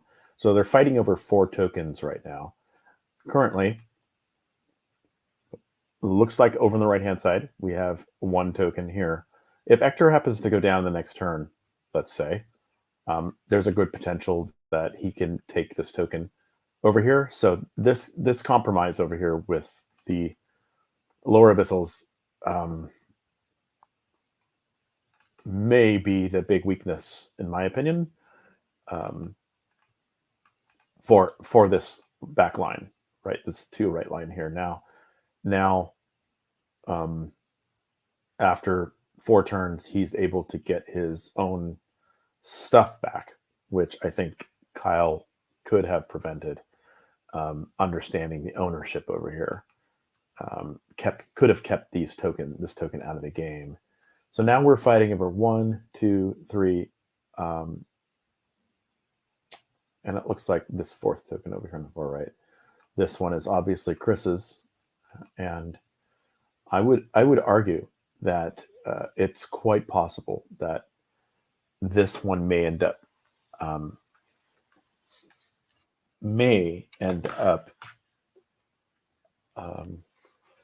untaken by the 2 of them. So that means they're fighting over these two. And I think Kyle's going to end up with this one, generally speaking. It really just depends on what Kyle does with this regiment back here. My first guess is he needs to back up and think about protecting this one regiment from. I mean, I actually think the Abyssal list is going to take over as it's ramping up. We really need to get this Trident King in at this point to make sure that something goes down. If he loses the Thule, Chris takes the Thule down. I don't know what's happening. Maybe they took a break or something. I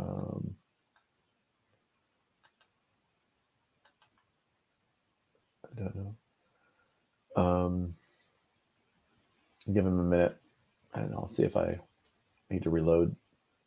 I haven't had to do that in a while. I don't know if they've improved the back end or anything, but yeah. So we're looking back at tokens. So 1, 2, 3 in the center are the ones we're fighting over. So I don't know if this will come back into the game. Like I don't know if this one over here will, as he's gonna kill him. The toads are gonna likely kill the warlord, the warlock, and then these guys are gonna run in and attack the toads. So I just don't think the toads are gonna anything's gonna get back here. Okay, they just started moving, so I guess they're doing the attack there. The Cronius is probably going to keep this guy from doing a lot of damage to him.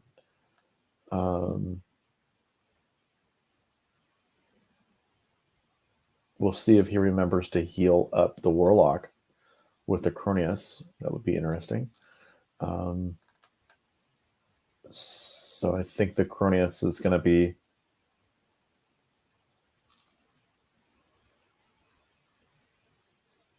I mean, obviously people can take the Drain Life and try to heal the Cronius, but if it's a combat thing, you're never going to cast Drain Life because you're going to probably be choosing to fight.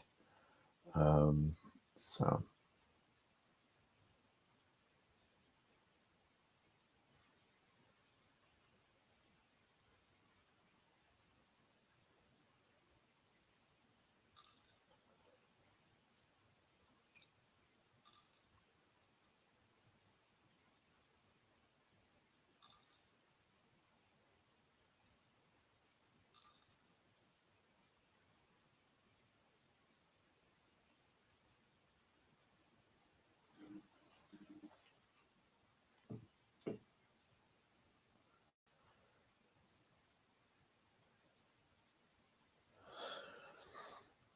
He's concerned with Trident King, of course, as you should.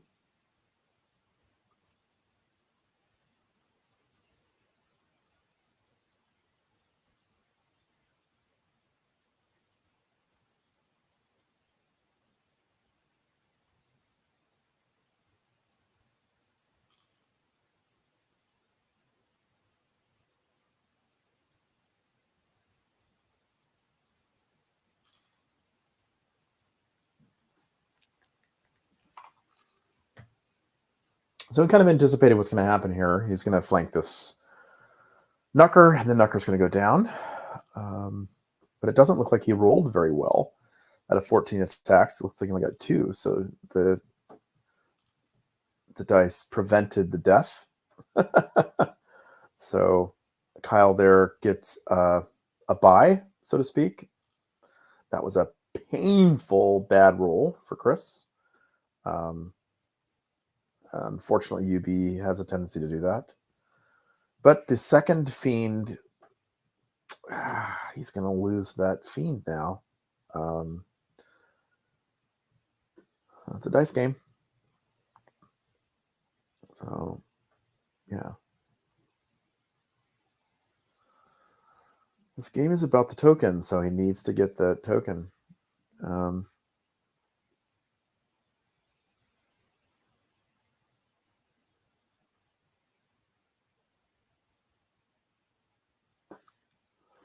What a bummer, because they're going to be talking about that They're going to be like that made the game, right? That decided how this game was going to go, one way or the other.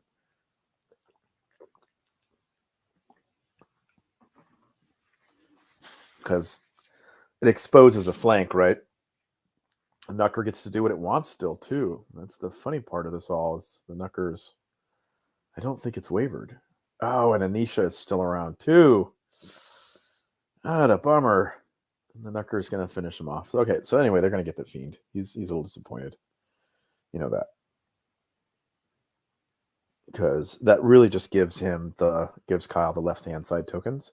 Because after this fight, the Nucker just either takes the charge from the Fiend and someone goes and get that far left-hand token over there. And it looks like Chris thought about that. So he's thinking about what's going to happen if somebody goes over there. And that's not going to matter because he's not going to outscore it. I mean, really just by facing that direction, it prevents everything from going over there. And the Fiend could clean up both the Nucker and Anisha in this go. And then you have really the decision on what to do with the gargoyles openly. Really, that's just the decision that's next. It looks like he's going to shoot them with 12 attacks, hitting on 5s and wounding on 3s. That's actually going to do some damage. Oh, he got 5 5s. Ouch. So 4 wounds.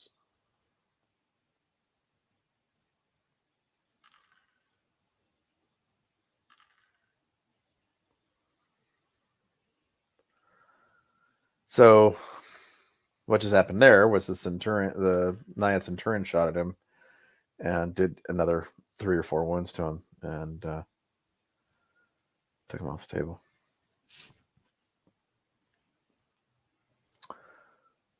Yikes.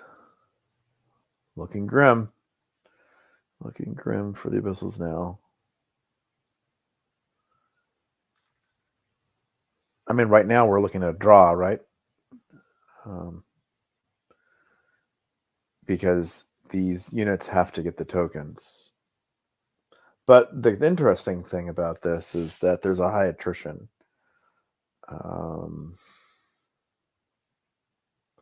I would guess that we're about halfway through the armies.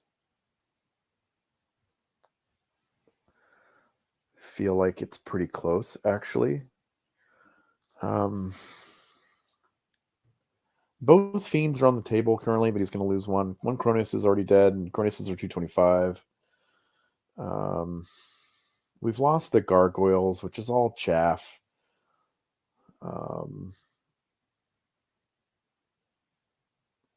We've lost one of the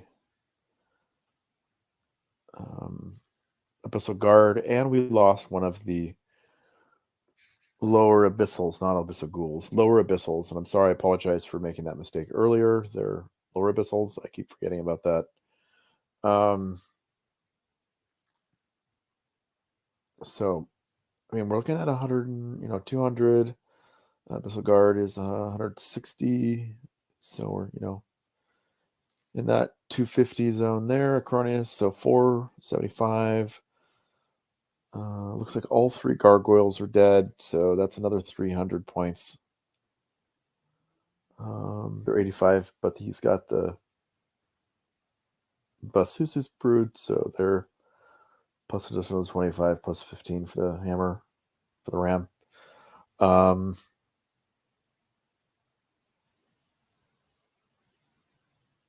And a failed.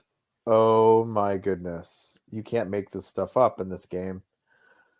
Oh my goodness. So Kyle failed to break the Fiend. So the Fiend failed to break the Nucker. And then they did it again. Like, geez, this game. They're going to be laughing at this, huh? Man, I tell you. And laughing with them. It's crazy. I mean, I can't imagine how much they're laughing right now. Like, geez. So goodbye, Anisha, right? Because she's in the front, no longer front. So he's going to roll that guy up, and then he's going to follow up and roll up the Knucker. And the Fiend is going to likely attack the King just to give him some damage and put his front to him, which is fine. I personally think that's fine. The alternative is the Fiend kills Anisha on the counter-strike, then kills the Knucker, hopefully, on the counter-strike, which is a bigger risk because it's front. Both of them are ensnared, where on the other side it's not. And the other guy shoots, like he turns and burns the scoring unit to prevent him from scoring. And then over here, we've got 2 attacks, so he might kill Hector over here, because Hector's only a 12-14, so if he can break through right there with the 24 attacks that's going through CS1 on 5s, hitting on 5s, winning on 5s, if he can break through, just get like enough to get that 7s twice and just roll average twice, he could get through and he could save his right side. One guy turns around or just holds it, and the other guy overruns, and then on turn 6 he runs for it and gets that token. So that's Chris. So the Toad, the Toads in the center, the Dam Bursters, are going to take the abyssal, lower abyssals. They hit on 4s, but we're dealing with cover here, so they're going to be hitting on 5s with 25 attacks. Apologize, and the Warlock. So the potential is pretty high of putting on 5 or 6 wounds to a 12-14, and then rolling a 6 is actually quite a good chance, surprisingly enough. Now looking over here on the 2 attacks over, it looks like Hector is going to live through this. He rolled a 6-12, so it looks like he's wavered because he's the 12-14. This is what we kind of expected this. You're really hoping for that 1 extra wound. He really rolled poorly on that 12 attacks. I mean, this, UB dice is so bad.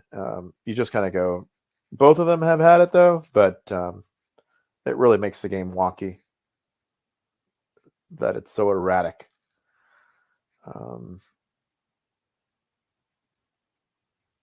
And they waxed they just rolled hot.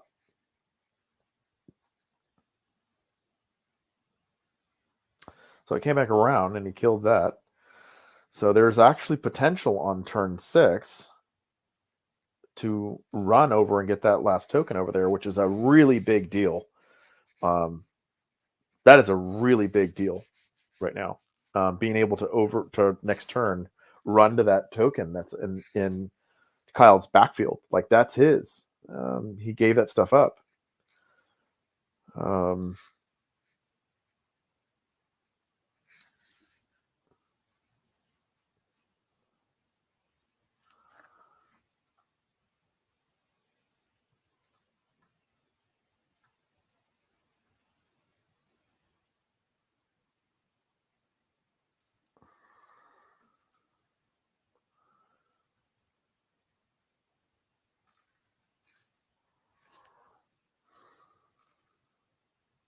So yeah, that's a sad thing, right?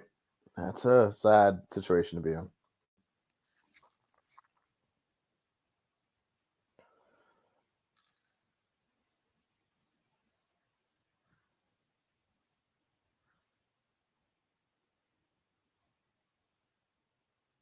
And so we got the overrun that we were talking about, and he did this turn. So I think that's going to be good for him on average. We knew that he was going to get both of those. Do you turn or do you advance and risk a flank? Do you turn and risk being reared, or do you risk a flank I think I personally would turn to face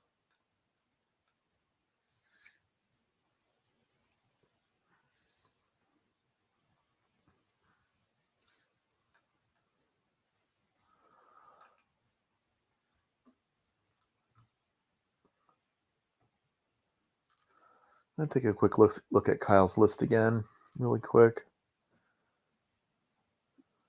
Yeah, and then let me take another look at Ben's list. Take a look at this guy. So yeah, there's no there's no nimble on the Abyssal Fiend, so it can't get to either one of those two tokens, which is unfortunate. 7, let's look at 7. 7, 1, 2, 3, he does get it. So there is that. He has kind of like a 7-inch move, so he could turn and get over here and gamble that away. But if he ran over here, he would automatically outscore it by default.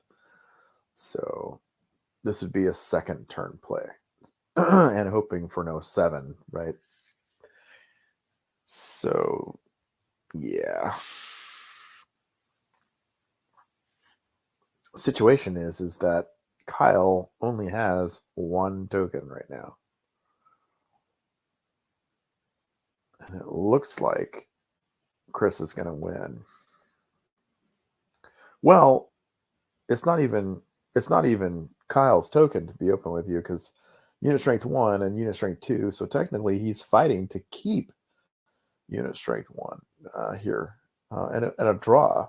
So really, ultimately, if Chris and Kyle are thinking about this, they're probably going, okay, Kyle's got to be figuring out, how do I get 2 tokens with 3 scoring units, right? 1, 2, 3. And so now he's hoping the Cronius goes down, but with 10 wounds, he's not going to finish the deal, right? So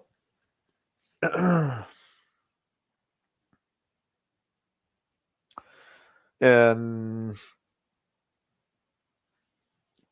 Kyle's defense here, he backed off and forced another charge onto Ector.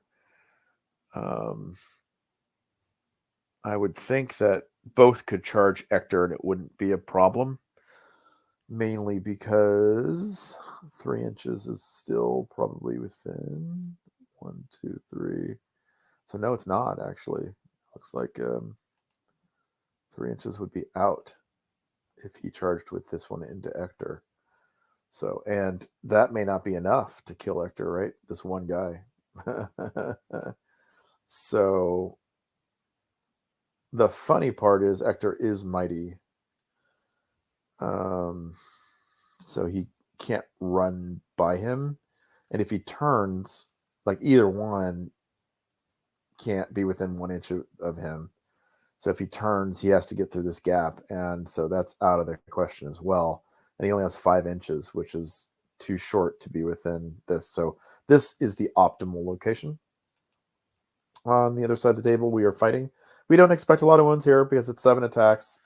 50% of 7 is 3 or 4. And then defense 5 with CS2 is likely about half of that as well. So probably 2 wounds. And that's exactly what he got.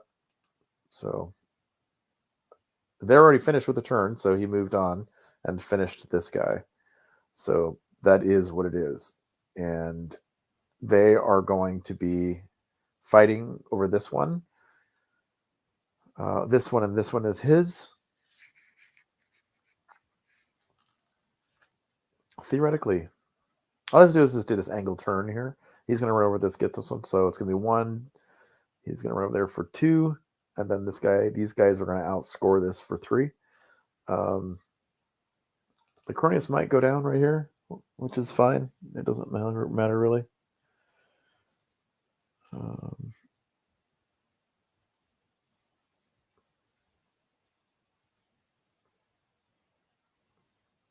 What would be interesting is if he was able to get damage onto the cent. So I'm sure he's not going to gamble that this time because it's just about scoring, right? So that would be a big mistake on his part.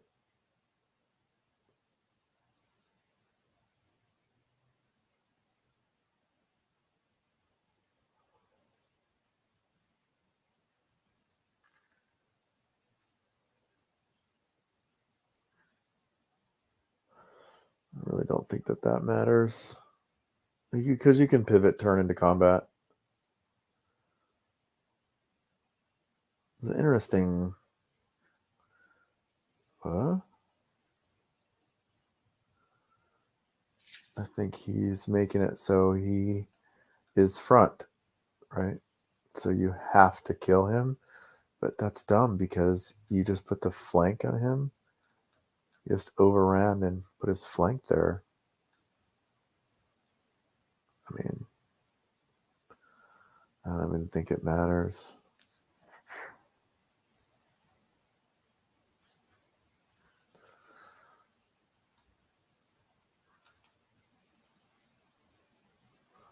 So that's a really interesting situation to be in.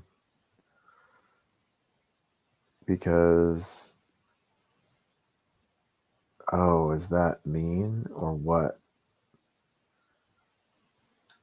Is that some broken stuff or what? I mean, I think that the new rules prevent this from happening, right? Oh man, I don't know. This is one of those things that you need to take a look in the rules committee, you know.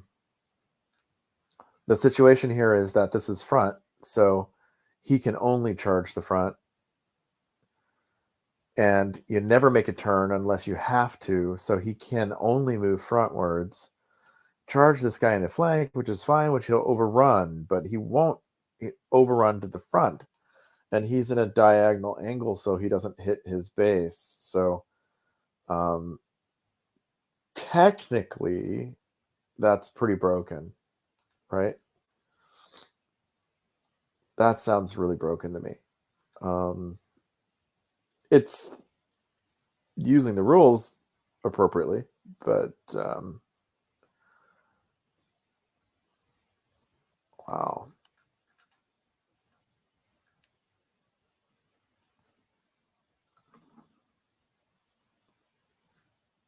It's one of those kind of broken things.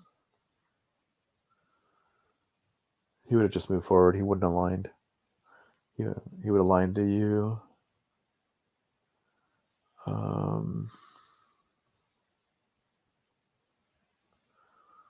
Yeah, this is not good. But it doesn't really matter because it's unit strength 4, but it's just kind of like, what? That's weird. And then he's going to run over here, likely get that token. So that's unfortunate. I probably would have just ran here and see if I can turn and shot and caused 1 wound. I don't know. I don't know why he didn't do that. So I think he's just going to go over here. This is going to end really strangely. So he's going to try to put some wounds onto this guy. He did turn, so it looks like he did. But I don't think he could run that far. And it looks like he turned far enough to get this front. I mean, I can't tell, but maybe not.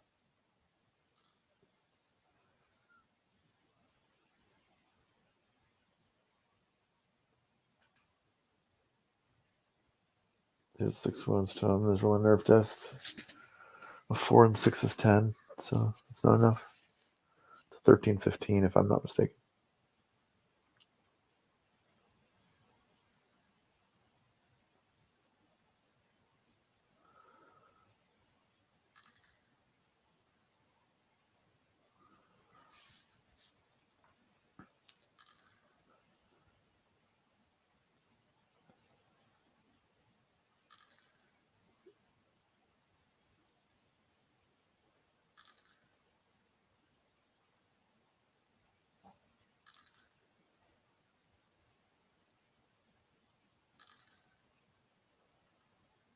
What?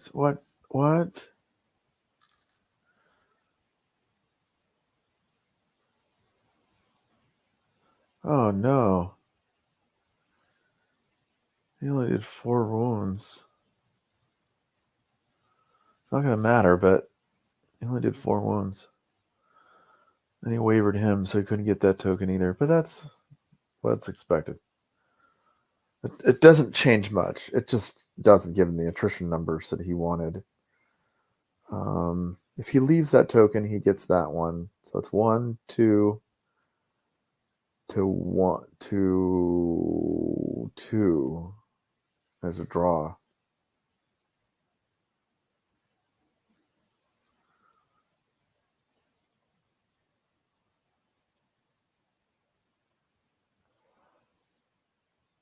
So you gotta hope that there isn't a turn 6. And I don't know if that was the roll at the end there. So this would be a loss to Kyle if that was the end of the game.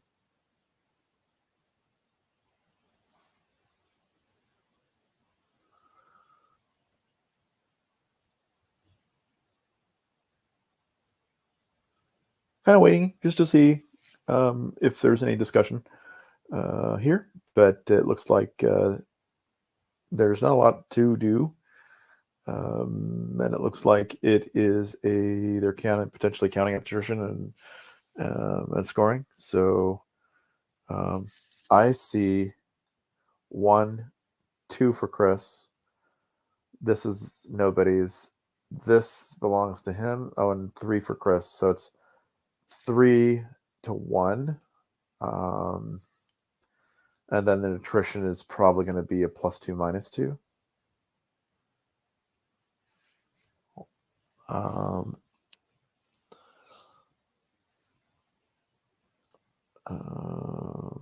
Let me take a quick look at the results.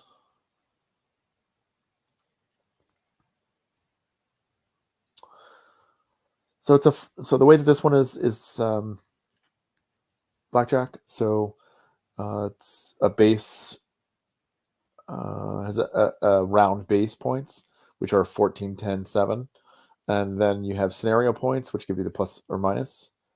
And so victory points wise, if you happen to get 3, it's a +1. If you get a 4, also it's a +1. So this is one of the ones where you don't want it to be a close one because it's just a +1 on the scale. You want to have a high attrition, so you're going to have to get over 1,500 points killed. That could be there for Kyle's damage. It could be pretty close. I don't know. It looks like actually. So if we look at it from the reverse, so 15 is there's no bonus points after 1,500. So once you get to a certain point, that's the max. You don't get any max for doing more damage. So 1501. So I'm pretty sure is +3 for him. So there's not going to be a lot of 20s, I think, with this thought process. The only way you're going to get a 20 is if you cap out on the scenario points because you just got all the tokens in this scenario. So it's very relevant to get all the tokens in this particular scenario. So yeah, so I'm thinking this could be. Do I think that there's more than 700? Let's see, 800 points on the table? No, I don't think there's more than 800 points on Kyle's table. Let's see, 165. The Centurion is 130, so that's almost 300. And then you have these guys, which are 205. These guys are about 160. And then so maybe there is left about 800-ish, maybe a little over 800, 900. Fiend is 175. These guys are about 200, right? And these two guys are like 160 or something each, or 70 each.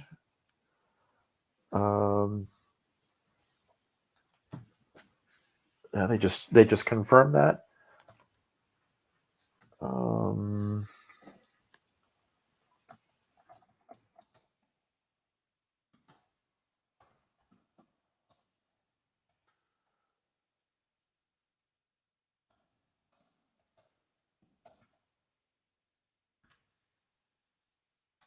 So yeah, so that was it. Congrats to Chris for playing a good game and bringing that game out. Kyle had really tried to do the best he could. He had a couple of dice moments. They both did. So there's nothing you can really say there. I think I would have tried to prevent this right hand side from overrunning, and I think Kyle could have held him back here, and he did. He ended up holding him back in the single token. He potentially could have won this side over here if he kept the knucker, in my mind. He had a fluke die roll over here with the Warlock, where he should have smoked that guy and didn't, and then lost his guys.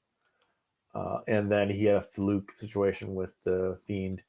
So anyway, thanks for watching, guys, and I look forward to doing the next game. And good luck to Kyle on the next round matchup, and good luck to Chris. Hope to see you guys in the matchups, and looking forward to hear your comments. Good job.